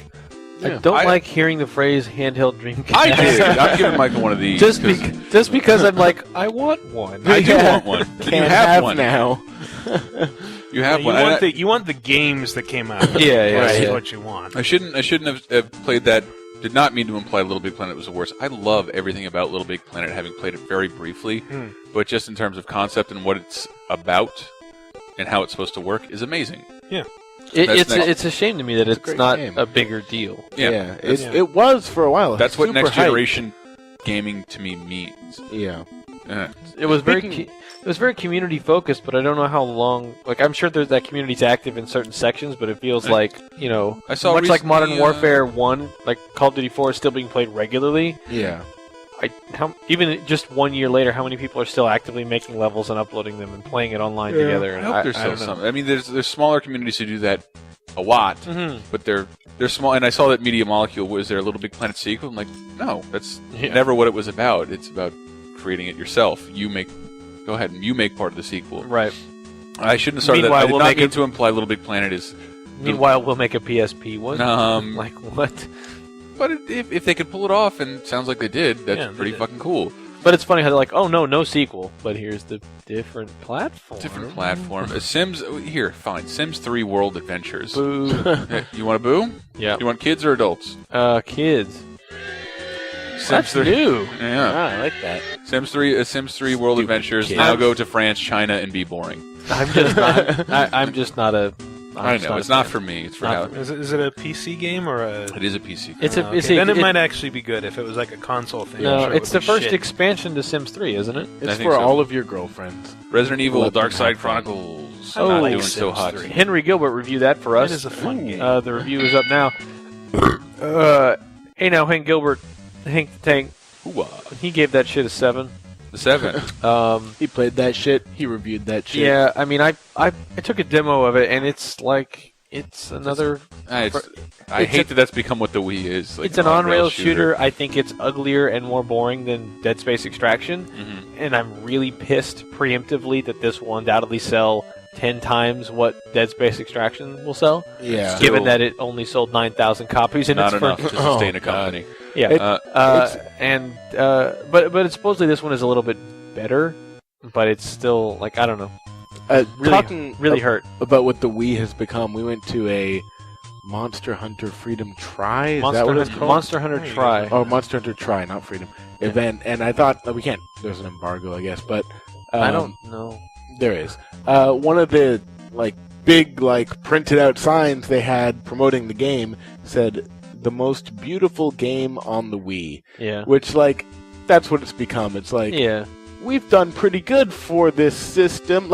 Yeah. Everyone complains. Reviewers are always like, "Oh, it's like that game's good." For the Wii. It's like being the publishers prettiest girl think in the same Kentucky. thing. Yeah. Yeah. It's like it's not just us. Don't think reviewers are the ones going, "It's good." For the Wii. Kind of like at a glance on a nice TV, it looked very nice. No, it did look good. It did look nice. I thought it looked pretty strong. And it's finally online. Monster Hunter It's Tribe. fully online. Yeah. Yeah, and that was pretty cool. It's just I didn't get a good tutorial with the buttons. No, I didn't either. And, it for the first time made me interested in Monster Hunter to actually stop and take note of it when we actually have a build in the building. Which is the cool thing about the code we're going to give away, the Monster Hunter Freedom Unite, the old PSP game, for download on your PSP via your PS3. You can now play it online as if it were ad hoc. Ad hoc party running through your PS3, and your PS3 basically becomes like a server. God damn it! Remember back when Super was one of our game buzzwords and not party? Yeah. Super ad hoc party. I miss having 64 at the end of every Super ad hoc party. That sounds terrible. What about ad hoc party 16? It sounds like something where everything is gray and all the characters wear business suits. I was going to say Super Ad Hoc Party Unite. We did get some nice green drinks though. Yeah. Except for one. Moving on. And we did Lego Indiana Jones 2, snuck on the shelves. Yeah. Wow. Who knew you could sequelize decent reviews. 3 movies you covered? Yeah, exactly. Well, it's all about Crystal Skull. Is it? And it's about Crystal Skull, and when I saw it at E3 and ignored it ever since. It was at E3? It was at E3. Wow, I didn't see that shit. They told me that it was they're basically doing a remix of the first one. That it's like we're doing different levels that cover the same topics. But it's got good reviews. Because I remember reading that in the Metacritic glimpse. It's a redo of all our stuff, but it's better now. Whatever was broken in it before, which... I don't like that idea that I paid $60 last year for something, and then you can re-release it a year later, and I don't get any kind of You Of paid course. $60 for Lego Indie? Well, fuck, I didn't. I'm just saying. Whoever. Somebody might have. Our boss Our loved boss the loves that's it. true, Well, that's he true. likes to play it with his wife. you know. Uh-huh. The It's point one is, of those- people pay full price for this shit, and then a year later they re-release it with, "Hey, we did it That's the again." thing. It's one of those good. Even if it's better, give me my one money of those back. good girlfriend-wife co-op games. Yeah, it's which great. means it sucks. Exactly. Yeah, no, But actually, give me my money back game is the Star Wars Force Unleashed Ultimate Sith Edition that came on the shelves a couple weeks ago. What happened? Because it's just the first game again with 3 DLC episodes, one of which is exclusive to the game. So it's like if you've already downloaded the first 2, well, hey, pay for it again, or you won't get the third one, where the apprentice fights Luke Skywalker, and it's kind of awesome. Yeah, it's like if you pick the good path, the game ends with the end of Force Unleashed, but if you pick the bad path, there's 3 more story things. 3 more episodes. I don't want to get caught up in Star Wars lore here, but wouldn't the time period where the Sith apprentice, who's supposed to be secret, would fight Luke Skywalker would not be a Jedi yet? It would be. It's during Empire on Hoth. What the fuck? So he's like 60. There's I get. He's like 20 45. years He's like Obi-Wan's age. Obi-Wan. Obi-Wan. Obi-Wan. Oh, okay. I see what you're saying. Well, but the thing is, and spoiler alert, at the end of Force Unleashed, you have a choice, which is either you kill Darth Vader, in which case you get disfigured and encased in the new Darth Vader style armor and become the Emperor's new apprentice, in which case there's the 3 episodes. Darth or, Vader. Oh. Or you Vader. attack the Emperor and your friends escape and you die, and that's the good. That's what happened to me. Yay! In other Star Wars news, Jabba the Hutt is now just the Hutt. He's trying to hip up his image. Much like a certain pizza place. Yeah. But, I got it. thank you. Wow, new releases. Fuck me. God of War Collection Jay Huddy. on Blu-ray with trophy support. Yes! Jay Yes. Huddy. Another one I reviewed for this month's P-Tom. Wow. Yeah, What I wrote a would lot of P-Tom do stuff without for you? this month's P-Tom. What would P-Tom do without Games Radar? Yes. Fold. We write a lot. By the way, December issue of P-Tom, big Modern Warfare 2 cover. Get it? I wrote that cover story. I wrote the second cover. So the second headline. if you like to read things I think we that's say, the one with the Chinatown Wars review in it. might be. I don't know. It that I is. wrote. If you like reading stuff that we, all the people on this podcast right now, write, get P-Tom lately. Go back for and a buy while. like the last 6 issues, Yeah. and it'll be like, oh wow. You'll find our names all over Even it. that issue alone, Oh, I man. did the interview at the end of the magazine, like 6 reviews. Yeah. I always forget to say anything every time I do one of these. No, we things. really I- should be pushing it. Also out this week is Formula 1 2009. All right. God of War Collection, Blu-ray trophy Hey, support. when are they going to get more formulas? I'm tired of Formula 1. But yeah, God of War No. Collection's pretty awesome. God of War Collection Not is going to pretty go with awesome. that joke. It's basically, it just adds 720p. It's the same games, but with trophy support now. For one, each game gets its own set of trophies. That sounds interesting. And it Cool. looks really good in 720p. And like the one drawback is that for whatever reason they didn't remaster like the cutscenes that use the in-game characters, which aren't done in real time. They're pre-recorded, but those kind of look like crap now. But the fully rendered cutscenes and the actual gameplay look amazing. This is one of those instances where I actually talked to the guys at Nintendo Power about this before, about the idea of Wii doing 720p. Mm-hmm. And like this is a case where you can show how much, just as even with underpowered hardware that the Wii has, if they would have enabled the option for 720p, here's a great example. Selling point. Here's a good example of how good the games could look. Because God of War, that's a Wii level game graphics, Right. even though Wii is technically still more powerful than a PS2, so it should look better anyway. But it does. But it won't.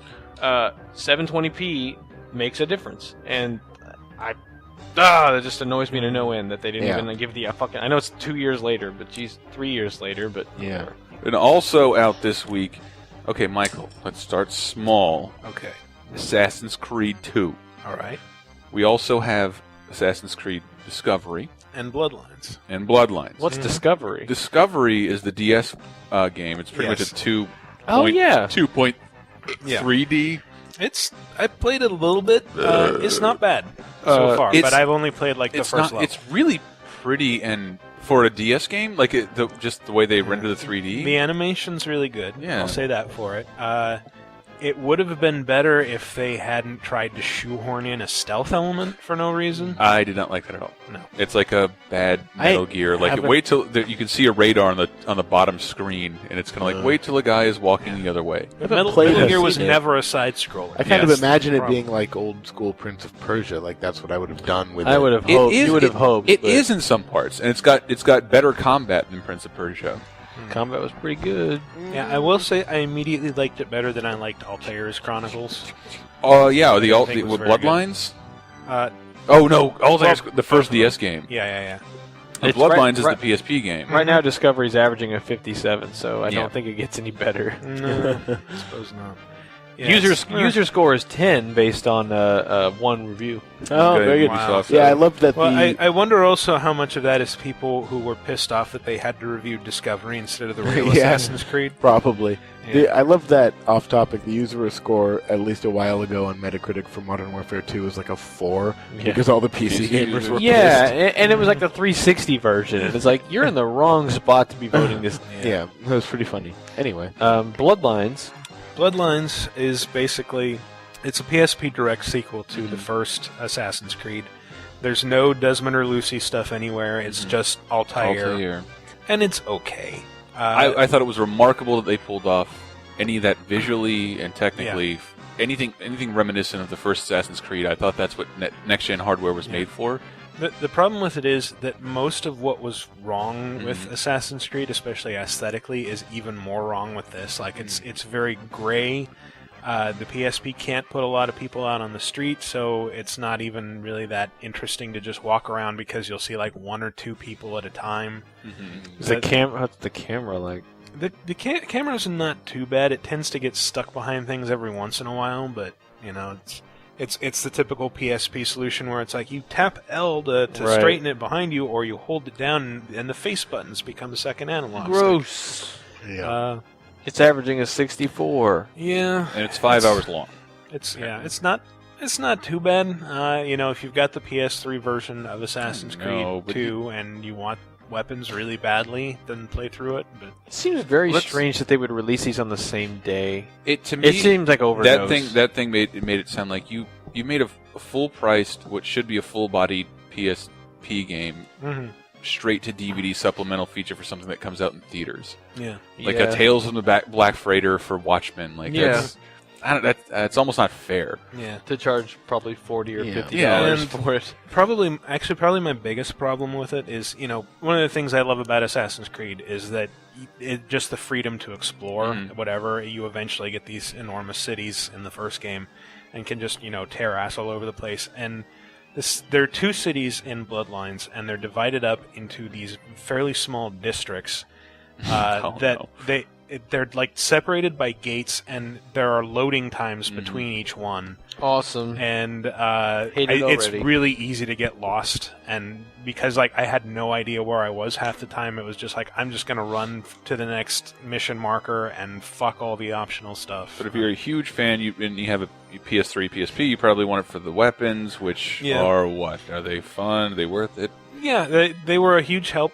Like I finished Bloodlines first and then played Assassin's Creed 2, and the weapons were a huge help, like right off the bat. Really? And I also ended up getting a ton more money than I should have because the money transfers over. What I thought was really cool. So a game I like to play at home, if I can earn money, or that's kind of the version of XP. When I'm away, like by doing, I don't know. I thought that was sort of cool. Yeah, it's sort of cool. But yeah, I guess the other reason to play Bloodlines is that it kind of fleshes out something that happens midway through Assassin's Creed 2 that I don't want to spoil. But it gives you deeper insight into certain characters and into how their relationships evolve. Why don't we move right into that? Michael Raparez gave Assassin's Creed 2 a what on GamesRadar.com? A 10! Yes. Oh my god. And I was completely sweating bullets about this one just because I remember the reaction to the last time I gave an Assassin's Creed game a 10. It was not very good. Liar, whore, shill. Yeah. Ubisoft paid you. Well, I hope you enjoy all that money. We still weren't the only highest score for the first.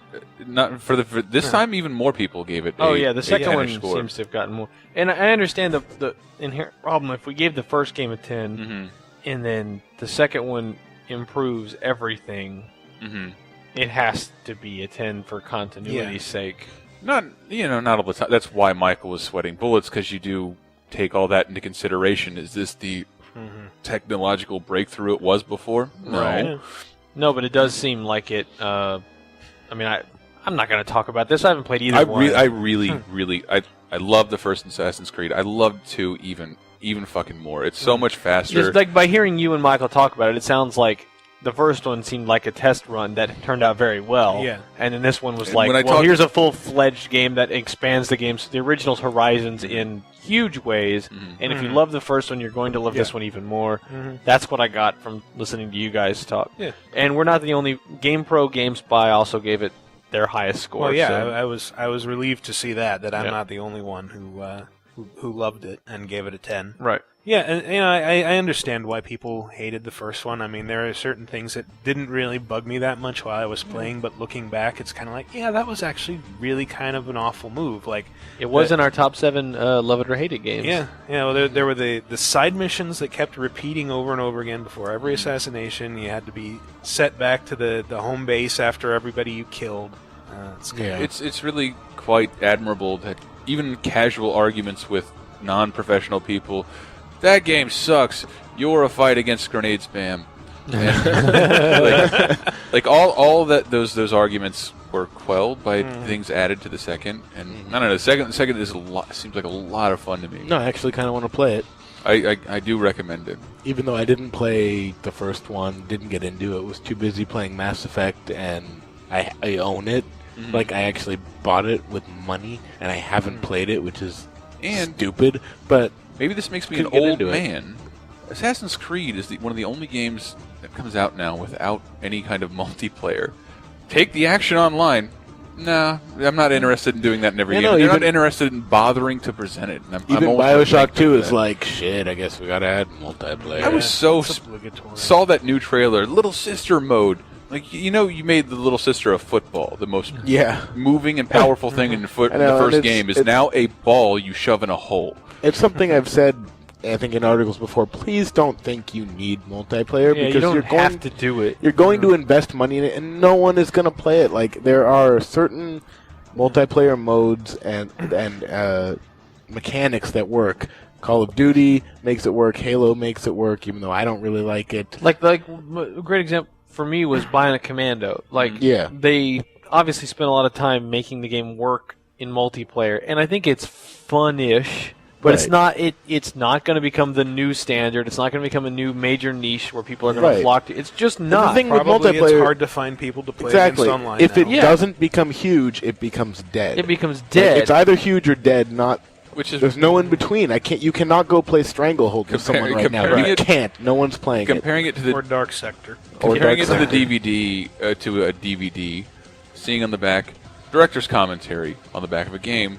Multiplayer. They're not the same thing. Well, it's a director. Whatever happens, happens. Who cares? Right. Like, no, you got to spend a little time in the multiplayer. And then all that time and money you spent on the multiplayer side could have been invested in the single player. And buying a Commando could have probably been a much better game if you didn't spend hours and thousands of dollars trying to make a multiplayer mode. That's what I like about the way Call of Duty presented it. Or Modern Warfare 2. It's just this game is the multiplayer. Yeah, it's like the main menu. But makes Assassin's it very Creed apparent. 2. Oh, sorry, Assassin's Creed 2, Mikkel. It's a rare game that has the balls to not have multiplayer. Yeah, I just noticed that in terms of the holiday releases, it's one of the only ones that doesn't bill link up with a friend. Yeah, well, it's like even like I was going to say it's like Zelda or Fable, but then even Fable 2 had that kind of awful co-op mode. Exactly, like almost everything on the list today has online or co-op of some nature. But the thing is, Assassin's Creed 2 is so character-driven that it wouldn't really make sense. Like, it's like, oh, there's 2 Ezio's now, and I think it would completely break the gameplay, which is already kind of... How do you feel about Ezio? Too easy. As a character? I think he's great. Yeah, I thought he was pretty cool. Yeah, pretty cool as well. He's a huge improvement over Altair. I think he's just kind of fun to watch, and... Altair was like a shadowy figure in an organization you will never really know anything about, but this guy, most of it is family-driven, so his family's always around. Yeah. Because he's Italian. There it is. Nah. I think, based on not having played the game and only watching the short film, that he's old. That's his dad in the short film. Yeah, he Is that starts his out dad? as a teenager. Yeah. Yeah, it spans Papa 30 years. Ezio. See, this is what I get for not playing the game. His dad's name is Giovanni, and he dies in like the first 15 minutes. Well, his dad is old. Yeah. Along with that's another thing, though. It's like the accents can get a little bit silly, huh? A little bit everywhere silly you and go, Sicilian. people sound like these. How'd you like Da Vinci, though? It just sounds Da like Vinci's fucking awesome. Isn't that crazy? Like Leonardo da Vinci's in the game. Like, man, that sounds boring. It's like you think he's going to be like some sort of sideline character that you get a couple of missions from, like as an old man, and he's a young guy. Talk like a rich New Yorker. He's a young guy. He becomes Ezio's best friend, and he plays a major role in the story, and he's actually a really interesting character. The characterization of Da Vinci is pretty fucking amazing. He's funny, and he's clearly like the weird guy in town that nobody likes. They I love don't this like idea of using historical figures as games. Like next game, we're gonna have Amelia Earhart in it because no one can tell us we're wrong. But I do too, because that puts the creators in some kind of limitation of reality, and But they also don't shy away from the fact that Leonardo was most likely gay. Yeah. Like they talk about that in the little historical database you pull up on him, and it talks about how he's used to getting shoved around by the guards because he was imprisoned for sodomy. He doesn't say I was imprisoned for sodomy, but you find out that's the reason. I voted against being imprisoned for sodomy. What if I fight never against grenade spam? What if I never played the first one? Well, that's the thing about Assassin's Creed. It may not even matter. Yeah, like I said, there's a bit in the middle that might not make a lot of sense to you, but other than that's that, what I think is so weird about the game, is that the game is technically taking place in the not too distant future. Some guy going back in time and reliving his genetic ancestry through these assassins. Nothing in that not too distant future can ever be as interesting as the stuff occurring in these games. Weren't you worrying that the third one will be in the future? I think it's actually very likely that the third one is going to be in the future. I just want more. I kind of hate the whole you're in the future through genetic memory replaying. Come on, just let me be a cool assassin. But- I feel but weird that's- being it's not like a that. player in a proxy playing it. Like it's like too many levels of Yeah. separation from me and the character I'm playing as. Like, But it's as a result, the franchise can present any protagonist and scenario it wants. But it to. already can. It's a video game. It can be anything. What that does is it lets it break the fourth wall without really breaking the fourth wall. The thing is, it has running commentary on what's going on, but it fits within the context of the game. It just seems like The Matrix, only Yeah. without the overpowering Exactly. robots. It's like I did play the first one for a while, and Like what would would detract from the game if it just loaded up and I was in Italy instead of the yeah? future? How would that ruin the game? Like I don't get it. It wouldn't ruin it. It wouldn't. It's just not an that it would interesting ruin it. It's twist. just that, like, I think it involves a certain amount of appreciation that started the game and made Italy, and then wrote characters for Italy, and the next game won't involve that at all. And you know that going into the franchise. Where are they going to go next? Only GTA do people give a fuck what location they'll be in. Right. Yeah, I know. And- I just think they could have done that without the whole and like also- near future setup. Okay, in the first game, the near future setup was really intrusive. It came in a lot. Yes. This time, it comes up exactly three times. Okay. Beginning, middle, and end. That's better. And, the other characters, you have handlers who kind of guide you a little bit, and they'll talk to you sometimes. They'll, help you with puzzles or whatever, but it's not like, oh, I have to be Desmond and read emails now. There's nothing like that. Yeah, there's something like that. Whatever. Fine. If you want to bitch, Descent, Elston, what did you review this week? I reviewed Left 4 Dead 2. And what did that get? That got a 9. Ooh, sorry. Lower than Assassin's Creed. Don't want to hear about it. I went into this wanting to give it a 10.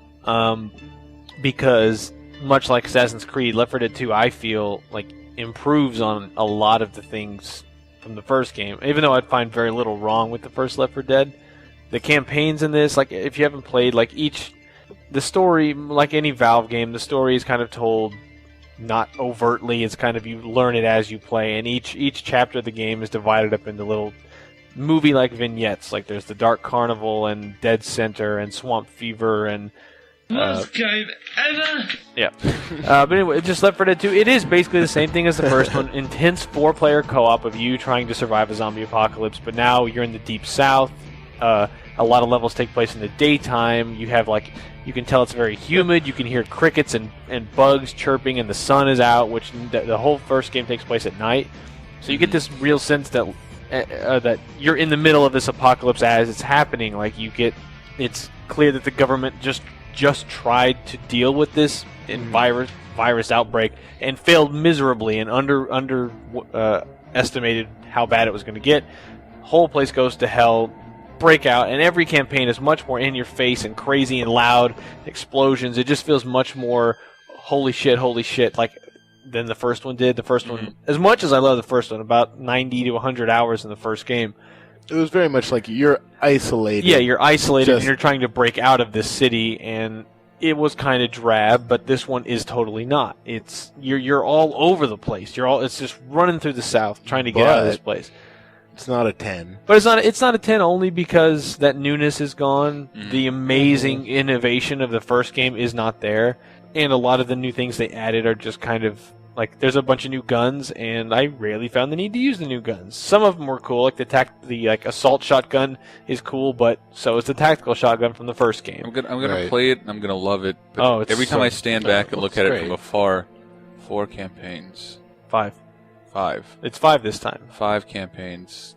This shouldn't have been its own game. No, it really should have. You think so? Oh, there's more content in this than the first game.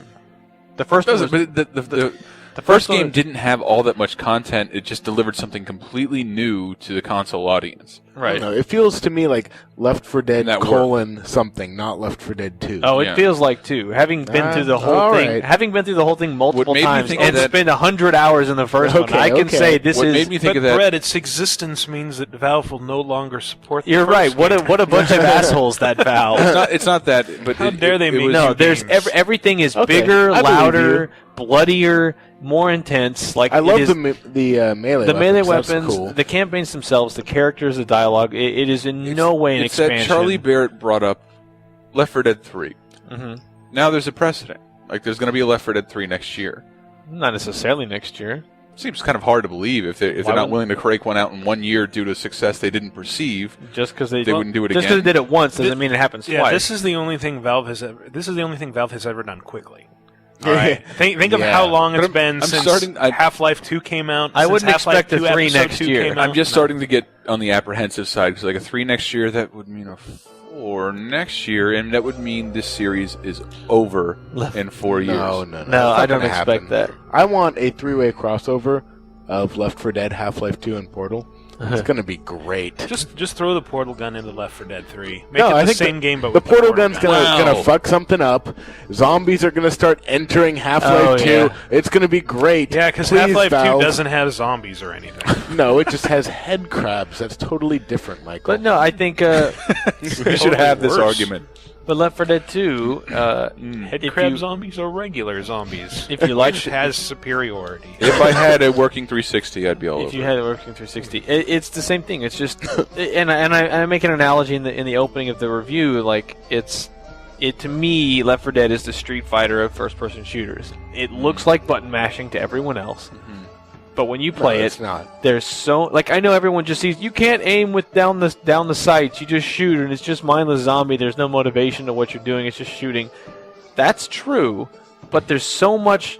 What items do you carry? How do you handle the situation? Yeah. The AI director will not make the same level unfold the same way twice. When you need to aim down the sight, I'm sure Valve will allow it. Yeah. But right now you're in close quarters combat, and you probably don't need it. You don't need it 95% of the time.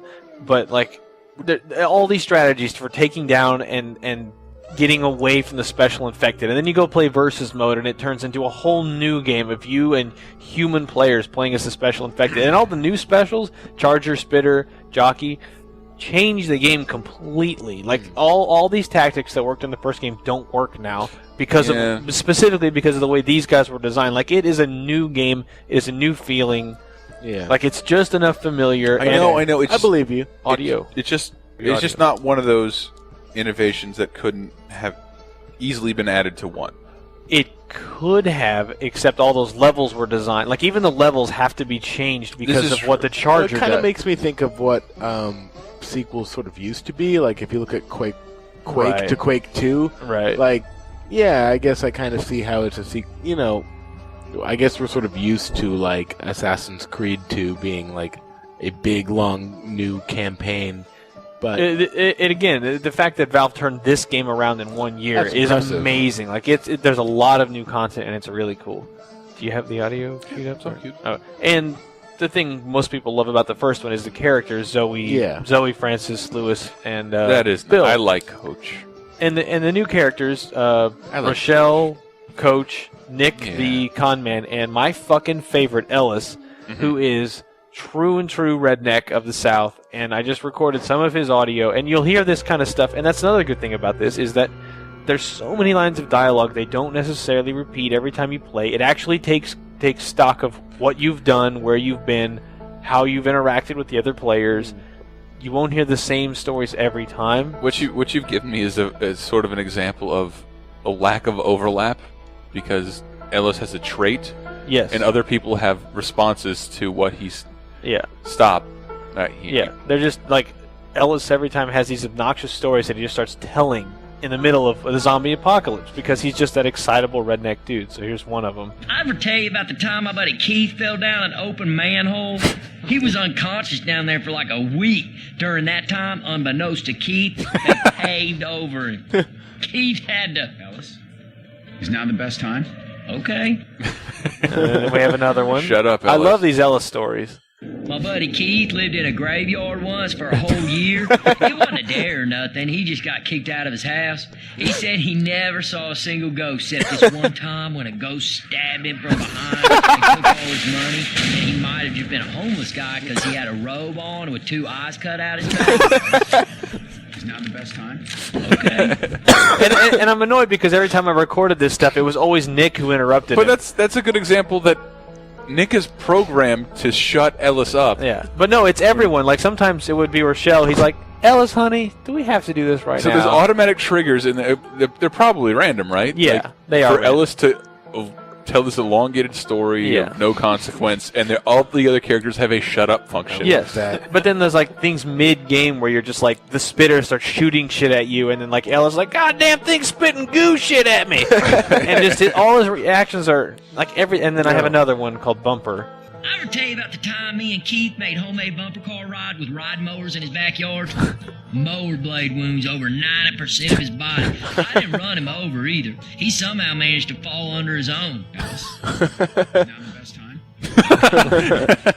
Wait, so do all these involve a friend named Keith? Yeah, oh yeah, they're all about his buddy Keith. And my favorite one is right after, I can't remember what mission it is, but he's like, ever tell you about that time I was running through this burning hotel with three other people? Hey, wait a second, that was you guys, just now. I can't wait to tell Keith about this. And it's like, it's a thing that you just did. Like, we killed Keith. It's like the mission before this, he starts telling a story about what you just did. That totally makes sense for Keith to be like a boss later on. Yeah, I know. I was kind of looking, and then you go to, I don't know. I did see one of the missions, the end is a rock stage with pyrotechnics. Yes, Midnight Riders. The Midnight Riders.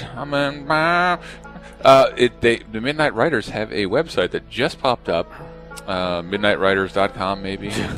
Yeah, one of the crescendo events, the final moments, is you at a concert, and they're known for having this pyrotechnic show that is the largest in the world. And if if there's a breeze, they have to cancel the concert because any town south of them will catch on fire. Fire. But yeah, the idea is like you set off all the fireworks to, trigger an event that a helicopter would see you and come pick you guys up, but it also attracts the zombie horde, so now you're fighting while this heavy metal music is like blasting in the background. It's really cool. That's kind of cool. But the website is Midnight Riders, the band. 4 guys.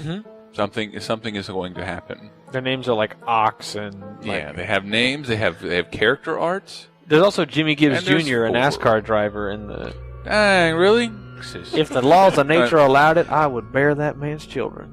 Man. Moving on, Left 4 Dead 2 is really good. Moving on, Left 4 Dead 2. I had... And we'll have a copy to give away in the community segment. Really? If you have the Steam. The Stem. The Steam. Stem. I did see that This dude. I want to bring him up next week. Left 4 Dead. I guess the original. The guy named Eric Ruth at ericruthgames.com made a 8-bit demake. A clip of the intro level. Yeah.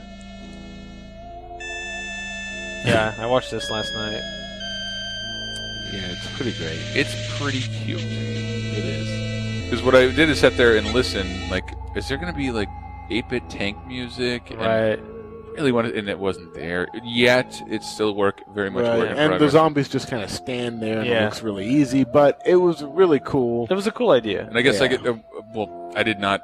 I totally forgot that I played Tony Hawk Ride over the weekend at the review and family fun game event. So there wasn't time for me to play for more than 10 minutes to review the game, but there was candy. So that's basically a ploy to have it not reviewed by actual outlets. A little bit, but that's also because like it's not one of those games that we're not gonna be altogether too kind to it, but it is like as far as a motion controller works, something you stand on, it works. Right. It works very well, and it's split up enough to where like you don't feel like you're in pain, and a lot of it does require pretty strenuous board action. Yeah, you were saying earlier it's like more of a workout than the It's more- alleged workout games like Wii Yes. Fit and EA If Sports you or heard Active. me talk to Tony Hawk, like the balance board requires no actual balance, Right. and this does. It does require a little bit of balance on hardcore mode, and it's a little difficult. It's a little difficult to get the hang of, but with more time, I think I would have liked it more than I did. So I didn't dislike it. I kind of love the idea of ollieing to jump. Right. Because I've never been able. I pulled off 3 successful ollies in my entire life, and that kind of works. But like when skateboarders practice skating, they usually use a deck with no wheels on the floor. Kind of some of that is there. Like if you want to play on hardcore, like it's the Guitar Hero of skating games. It's like you sort of pretend to be skating. I don't know if I said that in a previous podcast, but I didn't get Guitar Hero at first either. So I don't want to immediately jump out on the fence and say I sucked at this. This game sucks. The board works and it works for the game, and like it. I don't know. They did not give it to us for review, so I assume we probably wouldn't have given a good score to begin Right. with. Yeah, Probably there's not. still like nothing reviewed about it right now. Yeah. No, Like they haven't given it to anyone. Like, see, here's what happened. We needed more. We needed more to go to retailers, and we had to give away our press account, our press Tony Hawk rides. Yeah, like, is that sure you did. what happened? Because I see an excess of Activision plastic at every retailer I go to. I sincerely doubt you wanted to flood shelves with another $120 to $40 game. No. Yeah. Then I can't believe Activision. Yeah, I right. said this before, but I can't believe Activision has the balls to assume retailers have enough space to stock a Tony Hawk Ride bundle, a DJ Hero bundle, a Guitar Hero 5 bundle, on top of the Tony Rock Hawk Band bundle- Beatles bundle. It's like it's too much shelf space at the Christmas season when it's at a premium. you know better than me, but at least the Tony Hawk bundle is a little smaller. It's still fucking. so I'm giving wide. it a must buy. It's thinner, but it's wider. Yeah. It's still huge. Like It's still huge, and it was very weird meeting Tony Hawk in that, like, he has more. I don't know if he has more of a financial stake, but he seems to care more about this game than I realized, and he made it sound like he was just tired of button mashing combos and weird levels. He wanted to push it to something else. Just thought it was like he spoke about it from a perspective I didn't think he was still involved with the game, and he got on the board and kicked fucking ass. He was really goddamn good. He beat the developer in front of all of us. right. So there's something to this game. It's just not something I can accurately convey to people with an hour of playtime. In the machine I was on, I'm like, I'm going to start career mode. Did one thing. All right, Tony's going to come out and talk. Oh my god. Ah! And then Tony Hawk takes my machine and what career mode? Let's cancel out of this. Thanks. That was my review and Family Fun Day. I was trying to actually do work. But we do have boards to give away on the site, so I can't recommend. Check that out. Tony Hawk signed boards, and he is the most notable person in his profession. Like, Yeah. Yeah, this you has to should be- want this. And all you have to be do work is for it. provide your favorite Tony Hawk memory. Yeah, I wanted to from the games even. Like, I- what's your favorite game and why? Yeah, well, basically it was a pro skater memory. Like, Yeah. we've all had it. Michael, have you played the Tony Hawk games? Of course. Exactly. Of course, I have. If you grew up in a dorm or a fucking If you grew up, you grew up played in a them. dorm? Whatever. I was born in a dorm. I lived in one my whole life. This is a good sign to move on.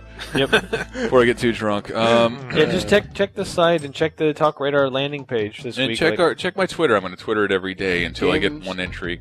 GamesRadar.com. You will find it. Twitter at Cientista at Brelston. If you're not on Twitter, you're a moron. Get on no there. offense, Michael. TJC Wild. Follow us. Especially me, because they already have more followers than me. Yeah. And I need you. I love... My ego needs you. Everything I had an idea for a long time, I had to try and base a feature on before I could do a dumbass Photoshop with a dick in it. Now I just get to throw it on Twitter anytime I want. It's great. It's fun. Brief news to, I don't want to say get out of the way, but that's the way it is right now. I have a brief bit of news as well. Why don't you throw yours out there? Because I just wanted to announce this happened today, and by Friday you might already know. But in case you missed it, the Phoenix Wright, the 3DS games are coming to WiiWare.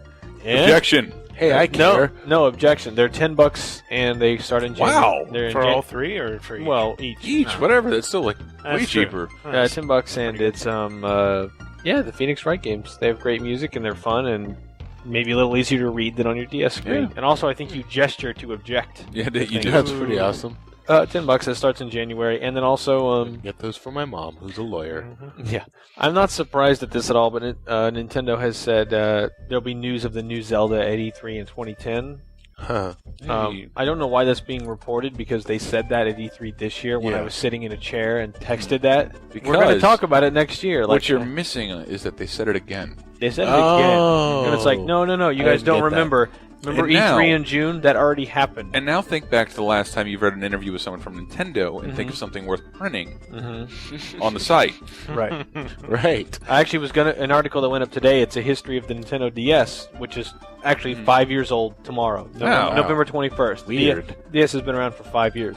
God, that's so weird. Which is really weird, because when it launched, that was like Return of the King was coming out on DVD when that movie launched. Like, if I can only throw in, I saw today Fight Club is being released on Blu-ray in a 10th anniversary. Yeah, 99. Wow. 10th anniversary. October, a decade. October 22nd. A decade of people calling me Tyler Durden. Old man. But yeah, I was originally for this DS article. I was going to email Nintendo, and I had started the process of asking them questions like, I'd like to do an interview about the DS and kind of talk about its successes and failures over the years and its different iterations. And I started writing the questions out, and I'm like, they're not going to answer these questions.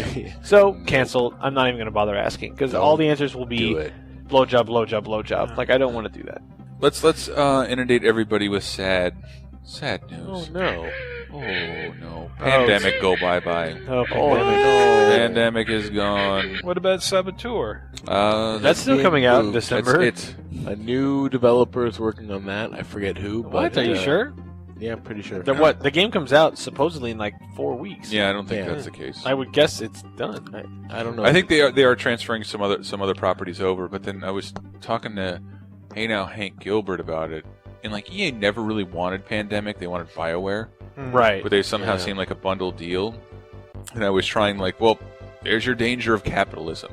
Because if they had not been bought, Pandemic would still exist, no matter how good or bad Mercenaries 2 existed. They were a company with a future and a game plan. When you become a part of a fucking monolith like E3, we're bleeding, cut it off. What'd I say? E3. Once you get bought, you can also be killed. How was Pandemic a package deal with BioWare? I don't know exactly, but they have made a couple of games. They both seem to share the LucasArts licenses pretty freely. They were bought at the same time as part of the same deal. I used to know how this worked. It was like EA bought BioWare and Pandemic together. Pandemic and BioWare merged to some extent in 2005, and then EA bought them both. But they still existed as companies, BioWare and Pandemic. And they basically did just want BioWare because they had KOTOR and were working on... It sucks. If at this point, if one of BioWare's games underperformed, they would be gone. They would be disbanded. It's a stunning possibility. It would be gone. So I hope that's a lesson to Activision and EA. leave all these companies alone. Maybe Please. just publish them. Please. Can you just publish them? Do you have to fucking own them? Yeah, you don't have to own them. You don't have On to the own other hand, I can Infinity kind Ward. of understand why they'd cut Pandemic loose, because, I mean, as good as the Saboteur looks, as much fun as Mercenaries 2 was, despite all its flaws, they haven't really put out anything very good lately. Yeah. Lord of the Rings Conquest was... I haven't played it, but everything I heard was that it was fucking awful. This is true, but Well, I continually see games come in our office from Majesco and Destineer who don't give a fuck about quality, but they can still exist as a company. Yeah, but they also don't pour millions of dollars into every single release. The thing I don't get about the Saboteur is that they have the phrase called "will to fight" factor, which is abbreviated as WTF. Oh, that I take offense to. And it's like That is but- offensive. That is fucking it. It's implied. But yeah, as far as I know, that That's game is right. still set to release on December 8th. And if the company that made it was axed, it's like, what? At this point, it was in the rumor stage. I'm pretty sure everybody's kind of. It's been in the rumor Yeah, stages it's for about 2 months. It's been And, pretty much confirmed. People are leaving. And More leaking like information. Pandemic. Wow, Tyler Oh. Wilde. Hi, Everybody. That's why he's here. That's why I'm here. That's why he's here. More sad news. Which I don't. We couldn't actually decide when we talked about this if this is actually a bad thing. Brutal Legend underperforming by selling almost 250 million copies in October. You got to rephrase No, that. yeah, You said 215,000. 250,000. 215,000. Almost 250,000. You said million. Okay, Brutal Legend underperforms. DJ Hero way more so. And Band Hero even more so. I haven't seen Those last numbers two on are Band kind Hero. of a relief, though. A little bit, yeah. Yeah. We don't need to see numbers on Band Hero. We can just see the number of them. What do we sitting have at on every Band Hero, store. Brett? Well, just the problem with Brutal Legend, just it's huge. Activision didn't want it. EA grabbed it. Activision tries to sue to stop it. And then it comes out, and now it doesn't sell that much. So now it's just. Well, hold on. 250,000 copies is good it's for sold any no, game. better than they expected. Not for the amount of money they had to sink into this thing. You don't think so? Nope. Jack Black. It I- needs, 'cause I really it needs thought- to sell Pricey. more than 250,000. I really had assumed that EA distribution-wise came to the rescue for a game that was already well into development. That game's budget, I'm sure. Totally see why it underperformed. Like I do too. It's I have really no interest weird. in it. It's Like, really what weird I to sell. what I thought of is so good, though. I understand it's good. I have no interest in it whatsoever. Also, you're gonna It's tell like a bunch Heavy of Metal people. Zelda with a car. Exactly. I don't think the heavy metal Zelda audience is that big. That's the problem. I don't know. Exactly. Well, it's not. It sold 215,000. Like that's. but I've also seen this done with DVDs and books. Don't drop the price. Like keep it at a premium. Keep it a niche thing, but the price never goes down. I don't know. Like they did with Heavenly Sword. Yeah. Well, Still I can't I find was that going to for say under with 60 all bucks. PS3 games. Oh yeah, that too. But I DJ don't Hero know. underperformed. Band Hero. Do we not want to tell the Band Hero? I don't know what the numbers are, but I'm just telling you. Like everyone I know that works at retail is just sitting on piles of Band Hero. How many copies is that? That's 21 copies. It's a skyscraper. Yeah. It's 21 bundles of Band Hero is enough to Yeah. crush a man, It's- and that's how many are currently sitting unsold in this one store. And then From what I heard- everyone listening, walk to the closest Best Buy. Probably drive. Don't walk. There's no room on the shelves. They're on the floor. Go down the Band Hero aisle. I'm sure you have one, and take a picture and post it on our forums because I want to laugh at how many got DJ one. Hero, Band Hero, all I that got one. shit. They're unsold. all pristine. If you start the thread, I'll contribute my own picture. DJ Hero, I understand underperforming. I like it a lot. I I love beat the it. idea. It sounds really fun, but again, it's like the fan base for that music is not going and buying game bundles that are expensive. They're going and buying turntables. Like I loved the game. I beat it, but it's Who like was it? it's not like Guitar Hero where you're reliving like a fantasy of being a rock star. There was I don't have a fantasy of There was being a some article DJ, that it's was just that cool. was detailing the list of why it. Yeah, I'm gonna play a wedding. Woo! Detailing a list and why it underperformed, and it's like majority of America doesn't know how a turntable works. Right. Exactly. There's that They know too. how a guitar works. Yeah. And they don't really see the need to see it recreated. 2, multiplayer, non-existent. You can do. You can put a guitar in on a couple of songs. Yeah. But nobody has multiple fucking turntables. And to be honest, if I saw that, I would be disgusted and leave. What? If I saw two people playing on a tiny baby turntable. They've been doing it for years with what's that called? There's a whole game, Beat Mania or something. Like Never seen. You know what? Never seen it. It's been around for years, and it's been an hugely arcade. popular, and it's a lot Just of saying, fun. if I walked into a room, hey, party! Oh man, you guys are doing that. Remember, I've been trashed at Beat Mania parties. It came out in the U.S. for like PS2 shortly after we started up. Yeah, I had a friend who bought two and bought a 60-inch TV, and then set these things up like 10 feet away from the TV so we could stand back and go, yeah, this is really cool. They must be very excited. It was awesome. Here's a good one, and I love it because people submitted me this very obscure news story. Could be almost a TalkRadar exclusive. Oddworld Resurrection. Really? Oh, maybe. For real? Apparently, they finally stopped not making movies. There's a website. There's a website that just kind of chronicles. This is sent to me by Thor0997. I assume that was the year he was born, which would make him 12, and he shouldn't be submitting me things to the forums. 7 patents were filed with the U.S. United States Patent Office and the Trademark Office on October 5th. Hint towards the future projects of Lorne Lanning, the guy behind the Oddworld series. The patents, all under the name of Odd Mob, cover a variety of media including video games, action figures, card games, board games, novels, online, social networking services, and online 3D virtual environments. I love the Oddworld series. That sounds like an Oddworld MMO, if you ask me. It also sounds like what we'd do when we were little kids and we'd come up with something Yeah. and we'd dream about all the action figures Right. and social networking. Except crap. for he's doing it with the legal system. No, it's just That's I guess, having worked in the business, So cover cute. your bases. Anything that results, this is mine. But it looks like something is in the future for Oddworld, and that's exciting. Yay, because what's the studio called that doesn't do anything? Oddworld Inhabitants? Oddworld Inhabitants. Yeah, they've been like, supposedly, we're going to focus on movies, and they made like a thing, and then... All right, well, we're going to go into break. Community segment. We're going to tell you how to win soundtracks, games, light on the game deals. I love these Halo ODST winners. Question of the week? Question of the week, and Ask a Games Journalist will answer your questions from the GamesRadar.com/forums thread.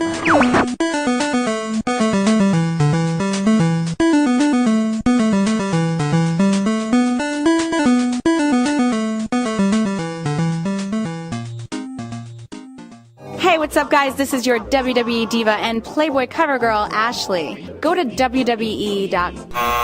Check out the revealing interviews on GameRadars.com. Check out GamesRadar.com. GamesRadar.com.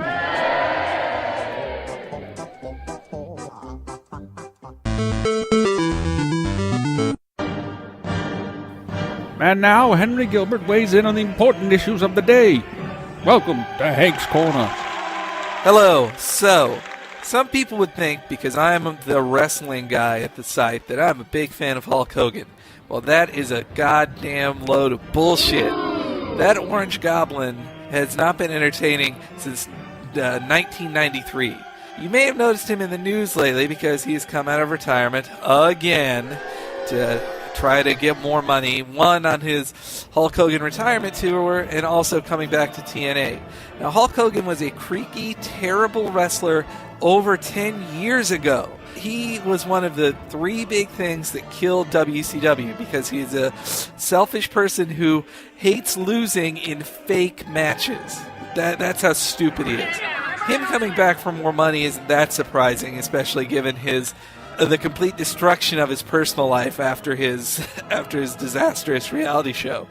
But what I really hate is that Hogan coming back is bringing down Ric Flair, who's always been the better wrestler than him and is one of the greatest wrestlers of all time. Ric Flair has been retired for 3 years. He went out on one of the best final matches ever, and he had stuck with it for a very long time, his retirement, which is very rare in wrestling.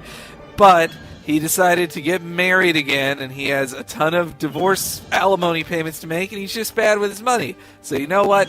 He needs money, and who gives him a chance to come back and wrestle him one more time of these two 60-year-old men but Hulk Hogan?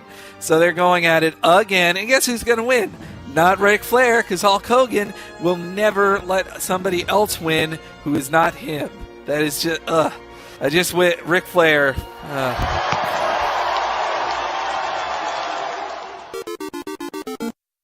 Play RC Pro-Am. Play with power. start. Taste the challenge, the power of radio control. If you can't take it, you'll eat dust. Radio Control Pro Amp only from Nintendo. Now you're playing with power.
Sticker Brush Deputy bringing us back into Talk Radar segment 3 because Rock Band is stupid this week. Yeah, Donkey Kong Country 2. It's a little slower song, but I really it's got some feeling. And I think at one point you played in a break a Donkey Kong Country like rap version, and I think this is the song the guy remixed. Sticker Same Brush guy. Symphony. Great So song. Good. There's a great overclocked remix as well if you want to look that up. This is a super special game deal segment. Take my advice. Do as I say. Save a little money for a rainy day. What are you buying? Nothing. Save your money for Black Friday. I think next time you should just... No, that's not true. You should just cut it off before buying next time and leave all the listeners with total blue balls. Yeah. Well, it's like, no, what do we want? I wanted to do that this week, but there were a couple good game deals. Sam's Club is reportedly has wireless Guitar Hero bundles, including Guitar Hero 3, Aerosmith, and Guitar Hero World Tour for $20. Gross. It's a wireless guitar controller in the game. Like that's Yeah. it's not a bad deal for $20. It's a good deal. I just like I'm in that. It's all under $20. I'm in that phase where I'm actively trying to get rid of. Well, that's part of it is yeah. Part of that is a thesis on. You see how over this is? Yeah, it is. It is. It's kind of people trying to. It's partially, it's Christmas, and then it's let's clear up this inventory. This is ridiculous. Extremely short-sighted. They This is going to ruined be it. around forever. All right, just in time for the Facebook, Twitter updates. Amazon has a 12-month Xbox Live subscription card, a messenger kit, including a microphone and keypad. Project Gotham 4 Racing, $58. I might buy that. I paid $50 for a 12-month subscription days ago before my Xbox broke. I get one every Christmas because I get money generally as my present, so I just buy another 12-month subscription to Xbox Live. So I might buy that because I'll take Project Gotham. Yeah, Project Gotham Project Gotham Racing 4 is fucking amazing. Yeah, it's I'll a take really, it. really, really good game.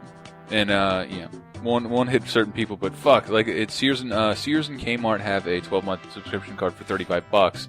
Add in all the rest of that. Chat pad's kind of interesting, and I don't believe Facebook and Twitter have all that much functionality within an Xbox Live, but you can't use it without a fucking keypad. Yeah. Right. Or you can plug in any USB keyboard, and that'll work just as well. Will it work just as well on the dashboard? Generally, yeah. Yeah, it will. Yeah. I mean, it works if you just push the guide button and try to send someone a message. It'll work. Yeah. Okay. I just thought certain games didn't support the keyboard at all. That could be, but the dashboard does. But one is But smaller. you can't Who click cares? on links in Twitter and Facebook. You guys have all the time in the world to refute my game deals in our forums, gamesradar.com/forums. Amazon is also giving away a new Super Mario Bros. Wii, $46.99 with a $10 gift card. Now, I hate gift card deals for the most part because it kind of requires you to. But I mean, they're giving away the gift card with the game? With a game. Okay, you said that made it sound like they were giving away the game. I didn't. I said it. They were $46.99 with a $10 gift card. But you have plenty of other time to rip apart my structural ambiguity once I start writing again. Oh, someone's in a poopy mood. I'm just so mad. It's a gift card I hate gift cards because it relies on you to spend that money at a certain place. And it's like, oh, I got this at Best Buy, $10 gift card. It was technically cheaper, but then I buy something more expensive because it's a stupid gift card and I want it now. But it's Amazon. Amazon sells absolutely everything in the universe. Sure. That's true. So that's the only You could reason buy I'll a mention book stuff for like that. $10. And Amazon, unlike Best Buy, actually does have products on sale for less than $10. Yeah. And as always, Newegg has a shitload of stuff on sale, but the best part, PS3, 360, Call of Juarez Bound in Blood for $21. Sweet. Free shipping. Not a bad price. I thought you didn't like that one, though. I didn't think it was very good, but I love a good Western game, man. People who try to make a good Western game, I think it's also because I know that genre doesn't work well for people in games, but I appreciate it. My advice, do as I say, save a little money for a rainy day. We'll probably have a big one of those next week. And I forgot to do this a long time ago. We had win the Halo ODST 3 Halo 3 ODST soundtrack. It's a really, really, really good soundtrack, and we finally got around to checking some of the entries. Narte, when I got married 2 years ago, it was the day after Halo 3 came out. Now, anytime we hear any of the Halo soundtracks, my wife and I are brought back to that wonderful time in our lives when we were married. I would love to win the soundtrack so my wife can wax nostalgic over Halo music. Weird. Halo was tied in with his wedding. And Zach will smack. I think I deserve ODST soundtrack because it's always had a special place in my heart. My great uncle my great great uncle Stanley was very sick and was bedridden at my house for a month before he passed away. I would always try to start a conversation with him. He being 75 and me being 15, we didn't have a lot in common. But one thing we did have was he liked large symphonies in classical music. I liked more modern symphonies like Marty's music. I let him listen to some of Marty O'Donnell's music from Halo 2 and 3, the Halo 2 and 3 soundtrack, and to my surprise, he liked it. We spent a few hours listening to his music and my music, and I discovered there was something peaceful about classical music, and he my great-great-uncle Stanley, loved Marty's music. I know I kind of went off topic, but I will always be reminded of my great-uncle Stanley. Rest in peace, 1934 to 2009. Wow. You get an ODST. Yeah, pretty much. I mean, one guy's marriage is fucking interrelated with the music, and one guy's great-great-uncle. I'm sorry, I do have, I do cross-check that. I have goosebumps right now. I see them. Goose pimples underneath the hair. It might be that it's cold in here. Love those. And we're giving away more soundtracks this week. The Dragon Age Origin soundtrack and the Assassin's Creed 2 soundtrack. I haven't heard the Dragon Age soundtrack, but judging on BioWare's past soundtracks, amazing. Flamazing. And Assassin's Creed 2, I think, is a very, very good soundtrack. And to win those, I want to keep it as simple as possible. We'll just start a thread, embed a YouTube video. No description needed. Just say what you want. Embed your favorite piece of game music. For sure. In gamesradar.com/forums, find the TalkRadar podcast forums, and it's ridiculously the songs that we like the most. Not that we like the most, but I mean, if something's your favorite, we'll be able to see who would most appreciate these soundtracks. So they have a CD copy. They're only available digitally. This is the only physical copy that exists. They're promotional. But yeah, be sure to state if you want Assassin's Creed or Dragon Age in your entry. Just show us how much you love the game's music by embedding something that is this meaningful deserves to you. to go to lovers of game music. That's right. That's all we're trying to decipher here. One of them you might find is not shrink wrapped because it maybe was opened and then ripped to my hard drive. I hope that's not the case, because if it is, I apologize. That's a bonus. Bonus. Brett touched it. It's been in my laptop. I saw him sneeze on it, so technically it contains his DNA. It's true. And then I also have a Dragon. What was it? Monster Hunter Freedom Unite PSP code. Ooh. Whoever is the first one to PM me in the forums, I don't want to start a thread for this contest. Because last time nobody claimed the prize of the game, but now it's online. It's a little better. First one to PM me gets the I believe download it's code. Games Radar Chris Antista. Oh, no. Let's make him work for it. Okay. Figure out what Chris Antista's username is. PM him. Though Tyler just said it, and I guarantee people will have a hard time. I didn't tell you which letters are It doesn't matter. I promise you people will have a hard time. Intercaps are difficult. His avatar is Chip and Dale from Kingdom Hearts 2. I remember we said a song. The song that's taking us out is blank. What was the song that took you out? Like if you heard the song, you heard us say the name. Yeah. Yeah, but that's not. He had an argument. That's not simple enough for me. And shut up. I need to be able to just copy and paste it into YouTube. I'm not up to the cognitive task of figuring out how this is spelled. Transcribing your words into a Google search.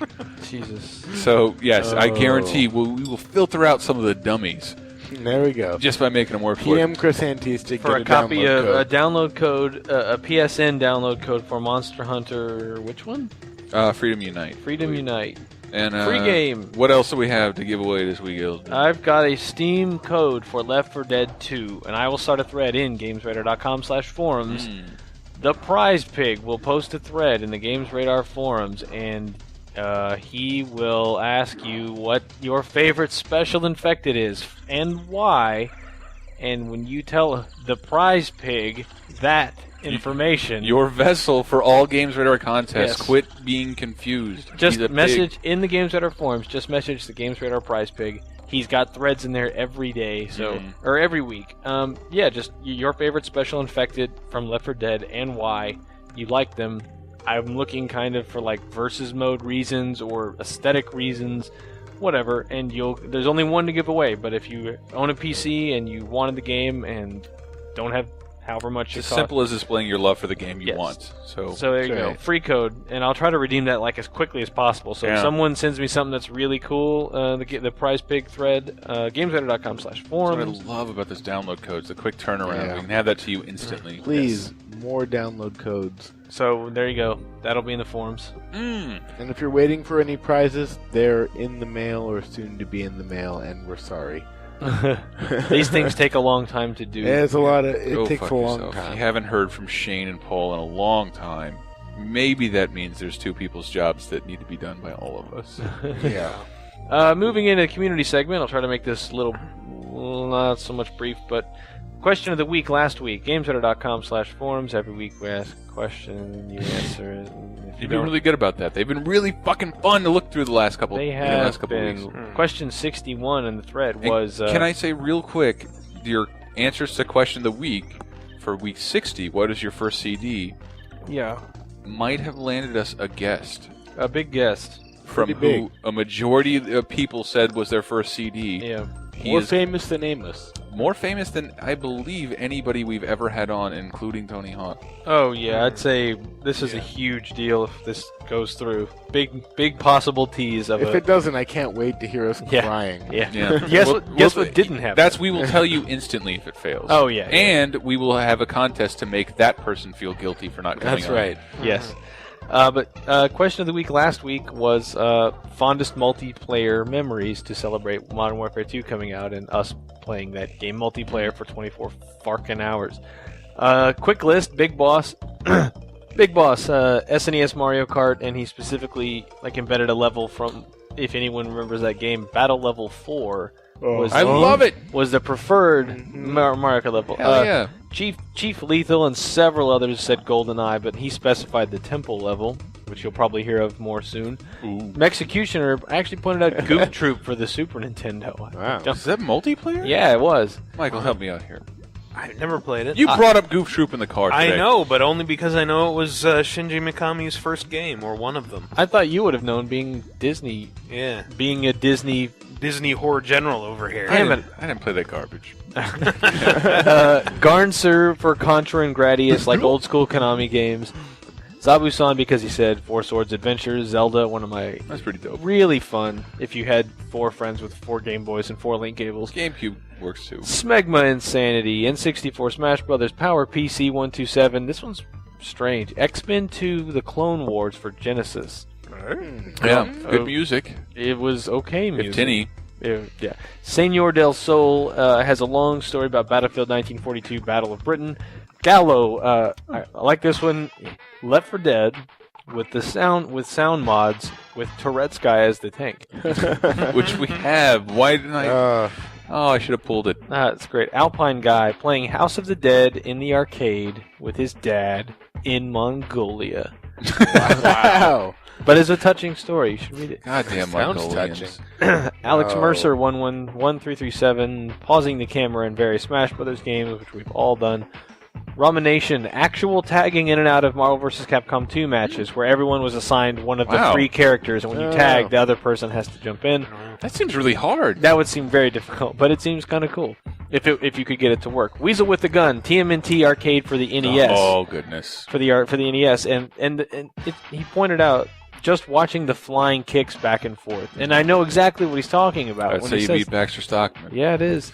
Punk Duck 2064 getting blowjobs during LAN parties of Unreal and Counter-Strike. You fucking liar. Man. Yeah, that sounds Me and totally him believable. both. Look, I don't think it's unreasonable that people get laid. He said multiple blowjobs. Yes, you get one blowjob during a LAN party. No, maybe it's just one. I may be exaggerating. That's what you're allotted. There's no way he's the king of the LAN parties and people line up to blow him because he can frag people better than He said somebody he's else. a girlfriend or something. He can go screw it. Your girlfriend hates your LAN party. He can maybe get away with one blowjob. That's funny. That's a funny thing. Good Christ. Captain Spatula was playing Zombie Panic Source, which is like a low-rent Left 4 Dead kind of clone. And then as they're like going to get I'm ammo, guessing on the Quake engine. Yeah, that's what it is. It's got Source in the name. It's probably on Quake. somebody on the other end in the middle of the game starts blasting music from Lazy Town. You are a pirate. Oh my god. Trying to shoot people? Was this a Lazy Town song picked out by you? Yeah. So this is one of your favorites? No. This is the song that was being played through his headset. Somebody was blasting this song through the game. Hard. Yeah. So this will be stuck in your head for the rest of the day. I love that it's just called "You Are a Pirate." It's almost vicious. Oh, here she is, the hottest woman in the world. Oh man.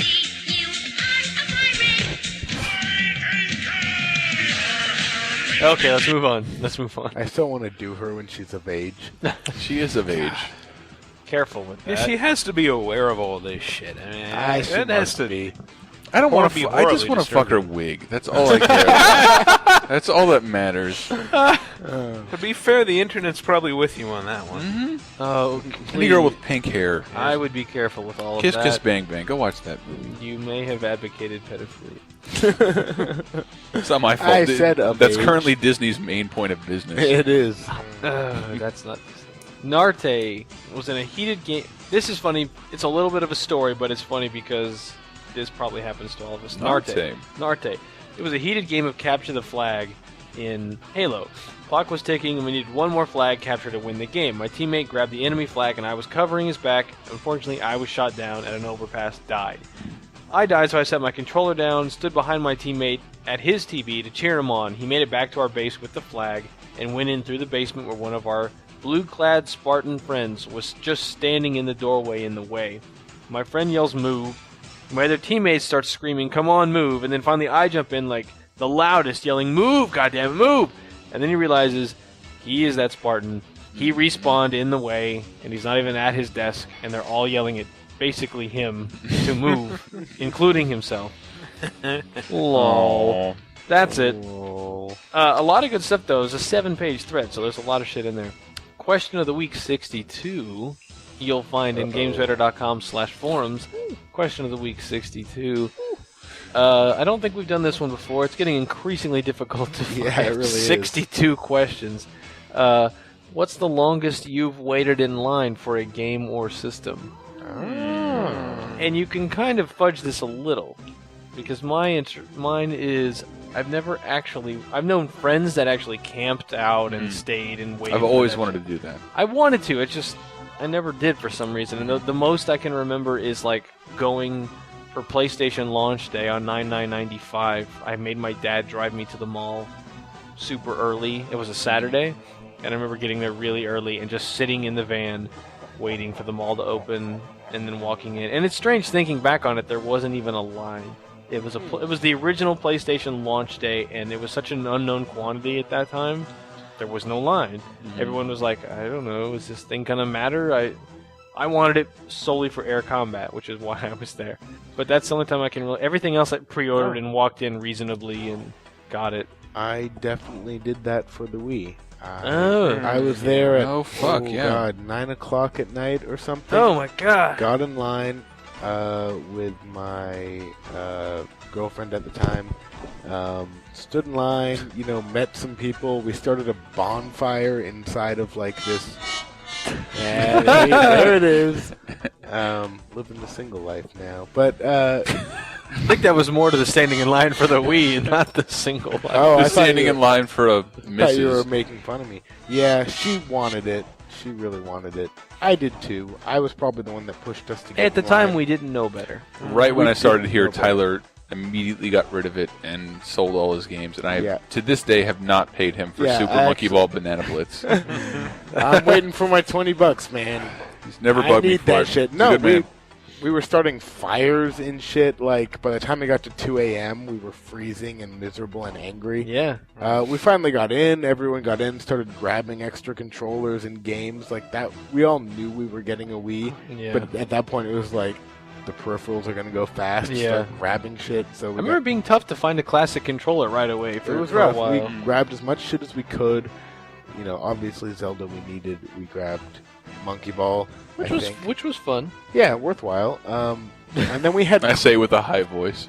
worthwhile. This is worthwhile. And then we had breakfast at this place like down the street with the people we had been standing next to in line. And you never saw them again. Oh, No. I was hoping that sort of ended in a robbery, like a No. straight up jack. Or like They- a foursome. They a were full all way. they were all very cool people. It was like a guy and his girlfriend. They were so cool. And then of They course, were we will cool. You know what's never the see greatest them Wii again. exclusive, man? It's based on a Sylvester Stallone movie. Fist! Bam! Punch! Run off with your shit. That's how I would have carried out the heist. Yeah, it didn't happen. That's I What a sold my show. Wii to a Games Radar intern about 3 months later because I needed money, and I didn't play it. So that's my story entirely. That's sad. Yeah, I know. I stood in line twice to try and get a Wii. That's right. Yeah, I Wow. went on launch day. I ran down to the Comp USA near my house. I picture you running. Well, driving. But I got there at like 5 or 6 a.m. or something, and it was like there was nobody there, and I'm like, sweet, I'm the first one here. So I'm waiting and waiting, and finally some employees show up and they're like, can we help you? And like, are you guys selling the Wii today? Like, we selling? No, let me check. No, we're not getting in any until after the new year. And so it's like, oh, fuck. So there's like a Toys R Us nearby. I go over to that. Huge fucking line. I get into that. They run out after 30 people, and I go home.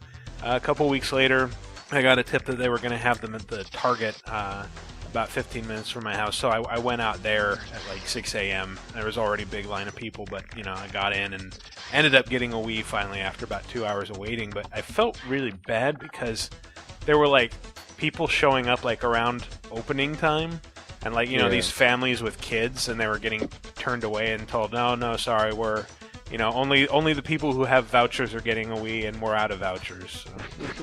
I feel bad because my Wii was delivered to me by Nintendo on my birthday. Yeah, fuck In an ice cream truck. In an ice cream truck 3 days before it released. Yeah. And it was one of the happiest days of my life. I know I've said this before, but the headline you wrote the post when it came in, "We arrives, grown men act like children," and I recall jumping What up and fools down we were. with my banging my wrists together with Carolyn, like, "Oh my god, this is gonna be awesome!" It's before we knew better. Yeah, I that was so headline. excited by the possibilities. The possibilities were endless. They were the so sky was the endless. limit, and They were then so endless. and then crushing reality kicked my nuts. No, it's funny how that headline really predicted things to come. Yes. Grown men act like children. Eventually, after a few months, get tired of acting like children. Fuck this. Yeah. I'm gonna play my 360. Yeah, I don't.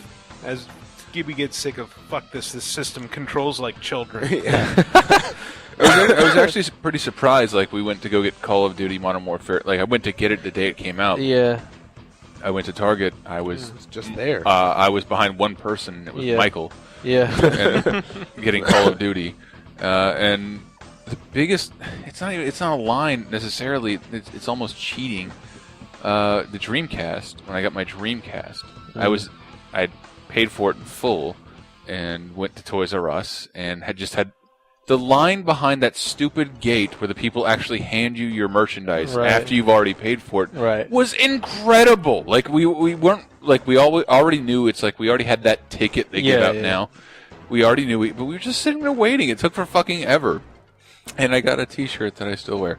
But one of my favorite stories involved with that is, believes in our forums, MB2K Spicules. Yeah. He's like, I'm thinking about getting a PlayStation 2. And at the time, we were savvy gamers. We were, why? Do you want it just because it's new, or because it has a good game you want to play? Like, I don't know. I might go get it. I'm like, don't go get it. He's like, all right, I won't. And then, like, the night comes, and you can see him, like, he just won't talk to any of us. He's sitting around, like, pacing. Like, you're gonna get the PlayStation, aren't you? He's like, no, man, I'm not. No, I'm not gonna get the PlayStation. PlayStation 2. I don't. You're right. I have a DVD player. I mean, that's a really good price for a DVD player. I don't need it. The next day, the newspaper arrives, and it's the Target launch line for PlayStation 2s, and handling this delicately, it's a sea of black people, and in the very back, you see my Hispanic friend, like, leaning his head out, like, you're on the front page of the paper, like, in the line, and I hope, Mr. B, I know you have that picture because I sent it to you. I would not stop sending it to you. That was the year he infiltrated the media. We were on the news twice that year. He was in the paper for admittedly launching his car in the air. That's such a Simpsons joke. Someone lying and then appearing in the paper the next day. It's great because it's literally just like bunch of black guys doing nothing, and then just like this little white shape like peering out like a gopher on Groundhog Day. That didn't make any sense what I just said. Before Michael points it out, there are no gophers on Groundhog Day. I wasn't even thinking about Before Michael points it out. They're probably somewhere. No, they retire. It's kind of bizarre to look back at the PS2 launch and think it's like, now it's like the NES of the last generation, or it's like everyone had one, but like when it first debuted, it was like, oh, it's this super exotic, super powerful thing. It's going to change everything. It did set a weird precedent, because I remember people in line for a PS3 with no regards to what they were going to play. And my friends sat in launch lines, bought one with zero intention of playing one, but to sell it on eBay because the PS2 had turned out to be so lucrative. Yeah. And they sat on it and like, oh yeah, it's going for like $1,000 right now. I'm gonna wait a second. Within weeks, all my friends just became all these entrepreneur friends became PS3 owners. Reluctantly. What a Blu-ray deal. But it shouldn't be like that, and I hope consoles don't result to a intentional shortage, because it really worked for several systems thus far, like an intentional shortage. Like, oh, you can't even see it unless you know someone. Unrelated note, I'm looking at our homepage right now. There's ads for Shaun White snowboarding world stage for Wii, and there's really good, by the way. I doubt it. There's no really good. No fewer than 8 pairs of Shaun White eyes looking at me from this fucking ad. Everywhere there could be a face of him, there is one. Wow. You know, that's a testament to the quality of the game, Brett. Is that? I guess so. Yeah, the more ads they buy from us, the better the game must is. be. That's the, you know where it shows a picture of the editor who wrote the article is Shaun White. Oh, yeah. Shaun White. It's just him. Seriously, strangely, there's no coverage of the game on our site. I want to go grab the audio of last year's anti-awards, because I don't know how I ended up finding that video. Target Mountain? The Target Mountain. I forget what the category was, but it's like Shaun White does the worst. Oh, yeah. In the world, the worst voice acting. You want to go see Target Mountain? It's totally dope. I think we should go check it out. And then I cued the Jurassic Park music. Oh yeah. And it's all the glitches in the game to the Jurassic Park music and Target logos. I remember that. Oh, take that, Sean. Hopefully you remembered it when I'm gone. Thanks for buying advertising on our site. All right, real quick, Ask a Games Fuck journalist. you. Ask a Game. Anyway, that's question 62. Go to GamesRadar.com/forums. Answer, please. For fart's sake. Ask a Games journalist. You'll also find that thread in the exact same forum. Let's try to move these really quick. Crabbo asked, "Is there any game you try to avoid reviewing?" Yes. And I say yes. There's the obvious ones for like I don't want to because that's balls and I don't want to play it. That's the most obvious one. Right. We're a little lucky at Radar because we're much freer in what we can do. So like, whereas say at like IGN or GameSpot, you're probably depending on the level of your ederacy, you're weird. Probably just assigned, hey, review this. No, it's weird talking to those guys is because there's not like a hierarchy like that. And they'll review a giant game, and then they'll also have to do Cloudy with a Chance of Meatballs. Right. On every platform. Key thing is have to do. We don't have to do that shit. We don't have to do that If we review a game, it's generally because we wanted to It review. usually comes down to like it doesn't really, but people fight like I want to do this review. Well, I want to, and then Yeah, but like there's certain games like I don't want to review Mass Effect 2 and I don't want to review Spirit Tracks because never review Mass Effect 2 because I love it too much. I love it too much. Like it wouldn't be a fair review because I'm going in like I could still analyze it critically, but even like huge flaws in it I would overlook, and I don't know. Like plus the bigger part of it is I don't want to ruin that kind of game because like Mario Galaxy I didn't review but I wrote a guide for, so that game was kind of ruined for me. And I've said that before, but like Spirit Tracks, the same thing. I ruined Phantom Hourglass having to blow through it to write a guide. Games absolutely get ruined. And I just want to actually play Spirit Tracks and actually enjoy it because what I saw a couple weeks ago at Nintendo was really cool. I loved Fallout 3, and I didn't review it, but I wrote a ton of content on it, and like I just never wanted to play it again. Even though had I not had to write guides and stuff, I probably would have, really enjoyed playing it. And as far as reviewing, I helped Charlie Barrett with the PTOM review of Modern Warfare 2, but George Walter in the UK reviewed it for Games Radar, and I maybe could have argued I want to review it, but I definitely didn't because I'm a big fanboy for COD 4. I love it. So it doesn't make sense for someone who's already invested in the series and already excited. Maybe. I like the idea of an enthusiast reviewing it because then you're getting like an insider, like I know what this is about. That's one of the main reasons I review all the GTAs. Someone reading every word of Michael's GTA review is going to get more out of it. To some extent, someone who's an enthusiast will be more critical if a game fails. Yeah. But not always. Here's how I feel. I think we have more of a responsibility to people who like the series already. Yeah. So the person who does know the series should report that from a fan of the series. But I was a big fan of the I thought the game was a great multiplayer game. Didn't really care about the single player in COD 4. Oh, COD 4, the underdog.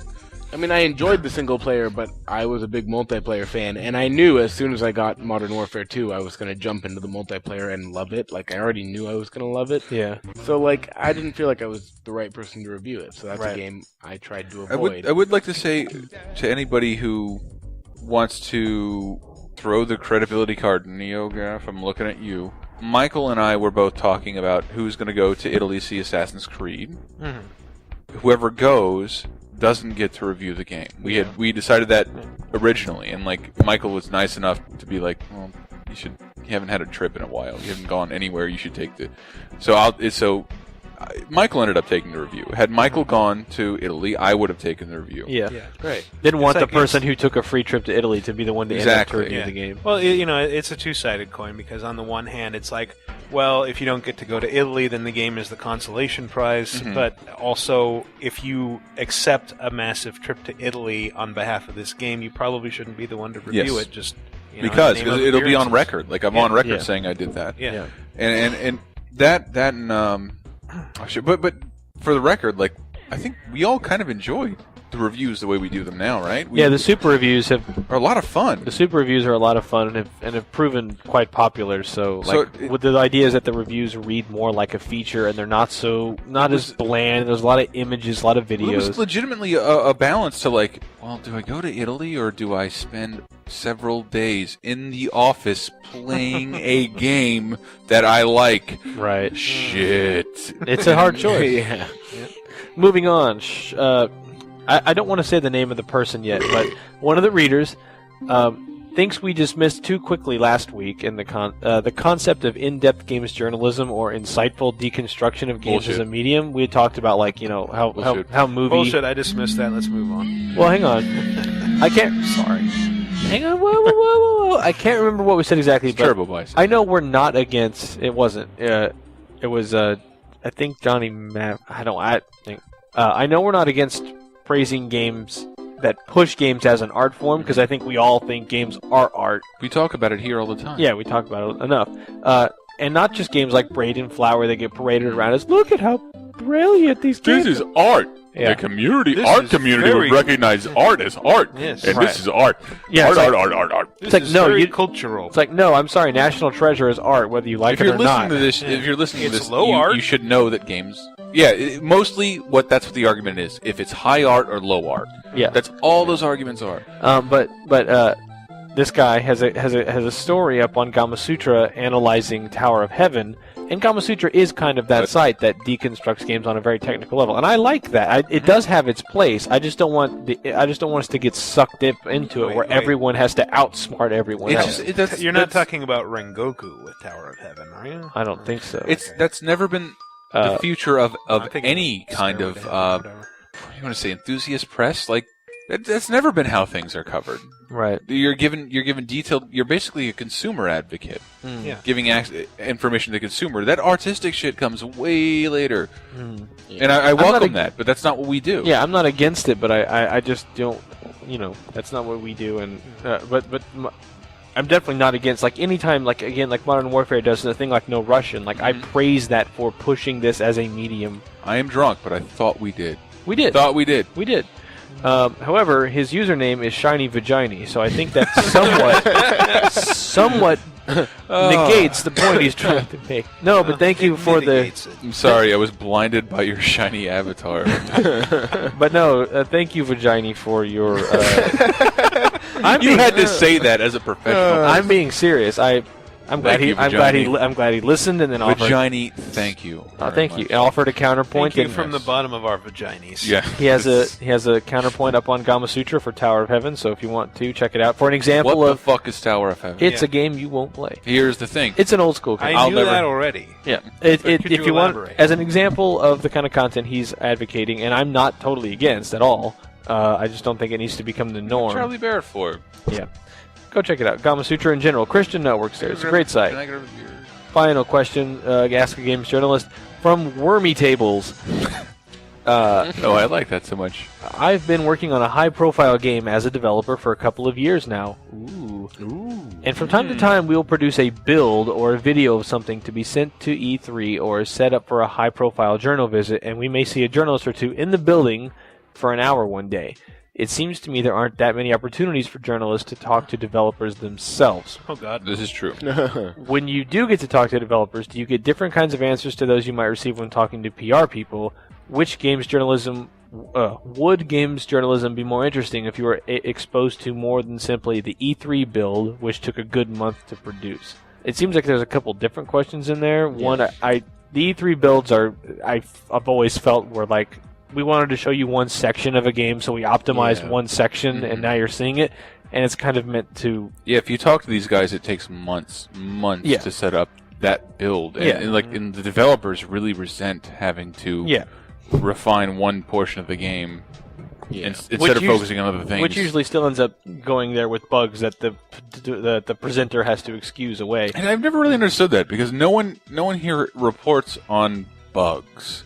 Right. It's like if I saw advanced footage of Wolverine I wouldn't say anything, but there were wireframes everywhere in unfinished special effects. Well, that's the thing. Is you give them the benefit of the doubt Exactly. that this won't be Right. in the final product. Yeah, there's no you have reason. There's no reason like seeing like It's not unethical to like Mass try- Effect 2 at E3, and it was choppy and glitchy as fuck. It's like, well, yeah, it's not coming out for a year. What you try and do is deliver the same promise that relate the same promise that you see. Yeah, and some of which you are presented with talking about, and that is promised from verbally.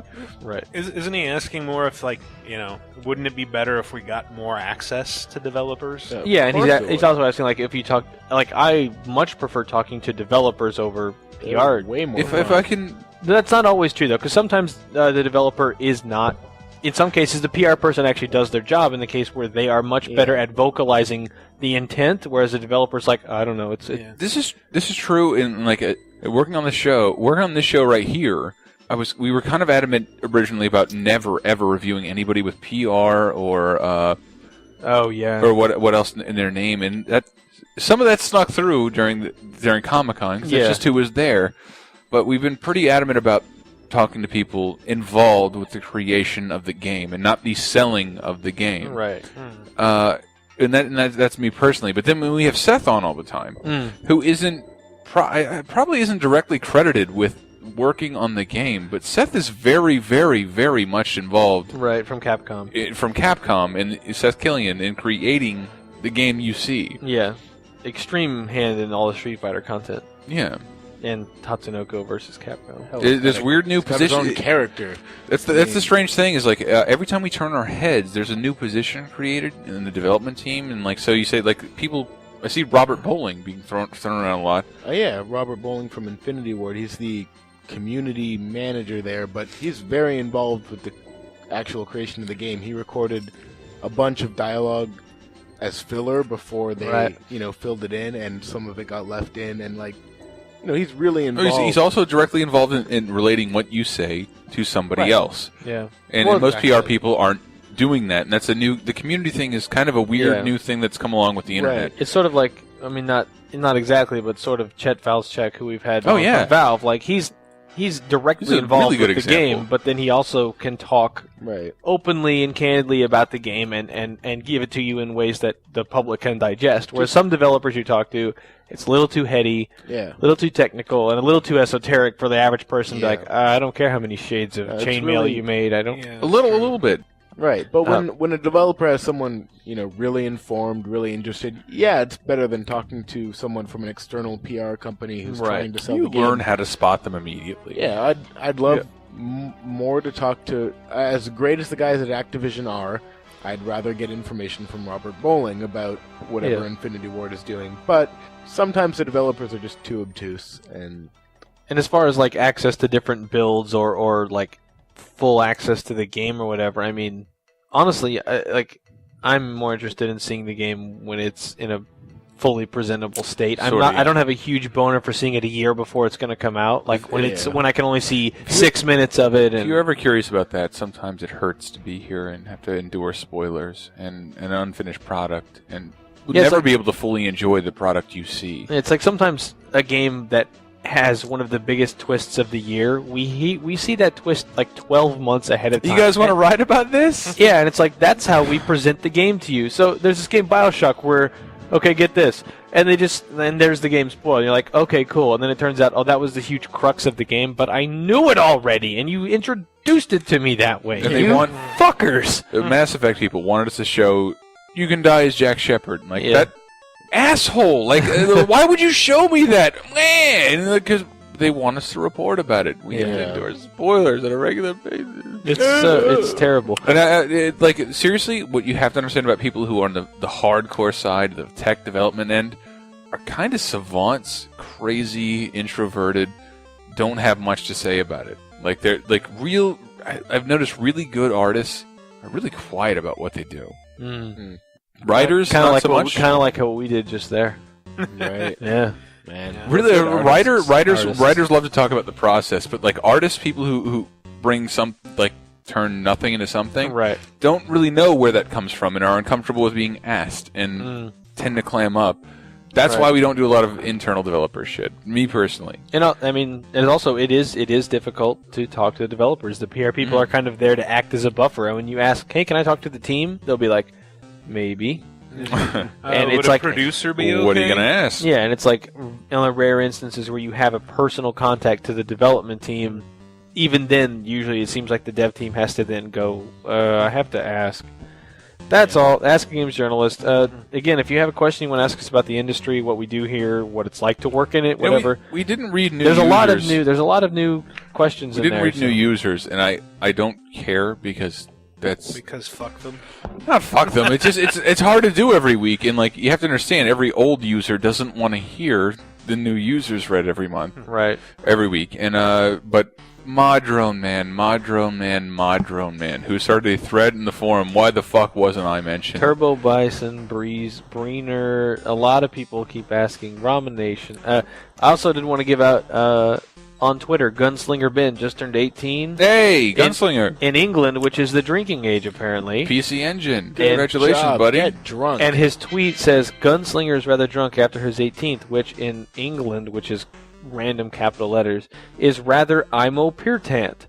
Just ask TDar UK 9 exclamation points. Please shout out. I think he's drank. He's drank. He is drank. He's drank out of that boy. It is IMO Pirtant to be drank. What are we doing next week? Next week we are actually posting on Wednesday because of the Thanksgiving holiday in the United States. We are celebrating genocide. Oh, we will have a podcast. Oh, we will have a podcast. No, we are celebrating the friendship that came before the genocide. Right, when we were still friends that with the led to the genocide. Right. When the they friendship saved that our allowed asses, us. The friendship that allowed us to pull off the genocide. The point is, when they saved our evil puritanical ancestors from starvation and were repaid by hundreds of years of and oppression. think of it as many years later, they get thanks radar.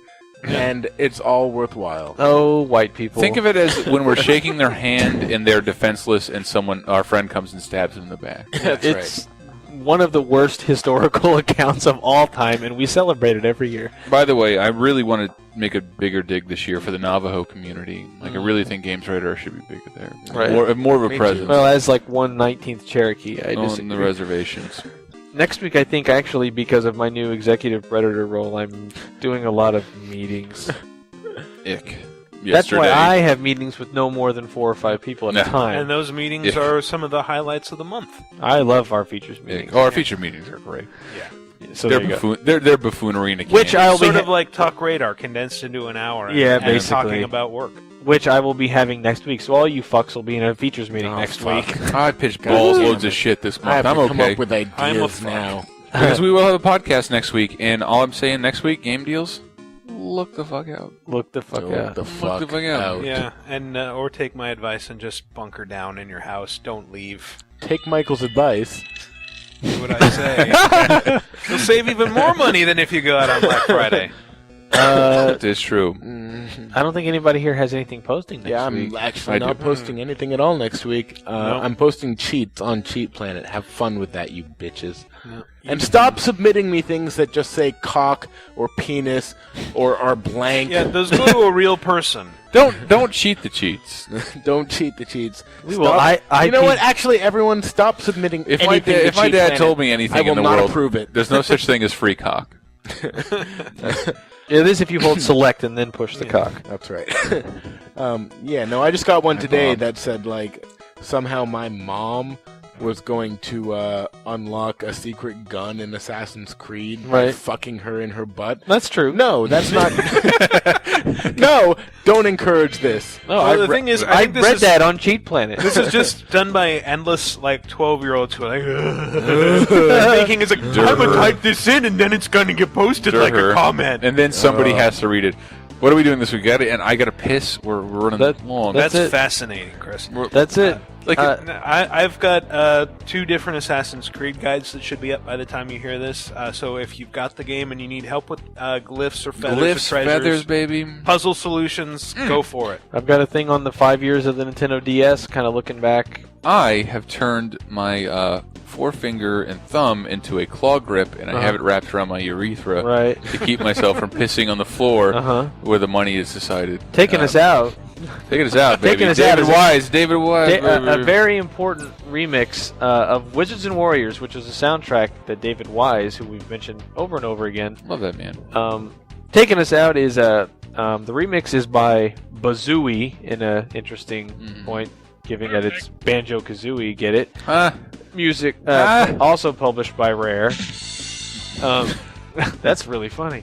Wizards and Warriors. It's the theme to Wizards and Warriors, but this remix is from 2003, and it's one of the best goddamn remixes ever. Go to overclockedremix.org. Home to tons of great shit, but this one by Bazooey is.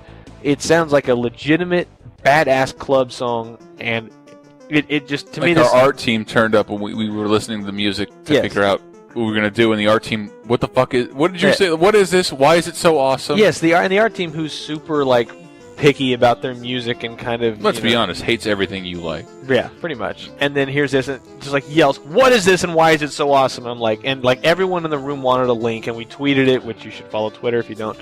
But yeah, amazing game, amazing soundtrack, amazing remix. That's taking us out.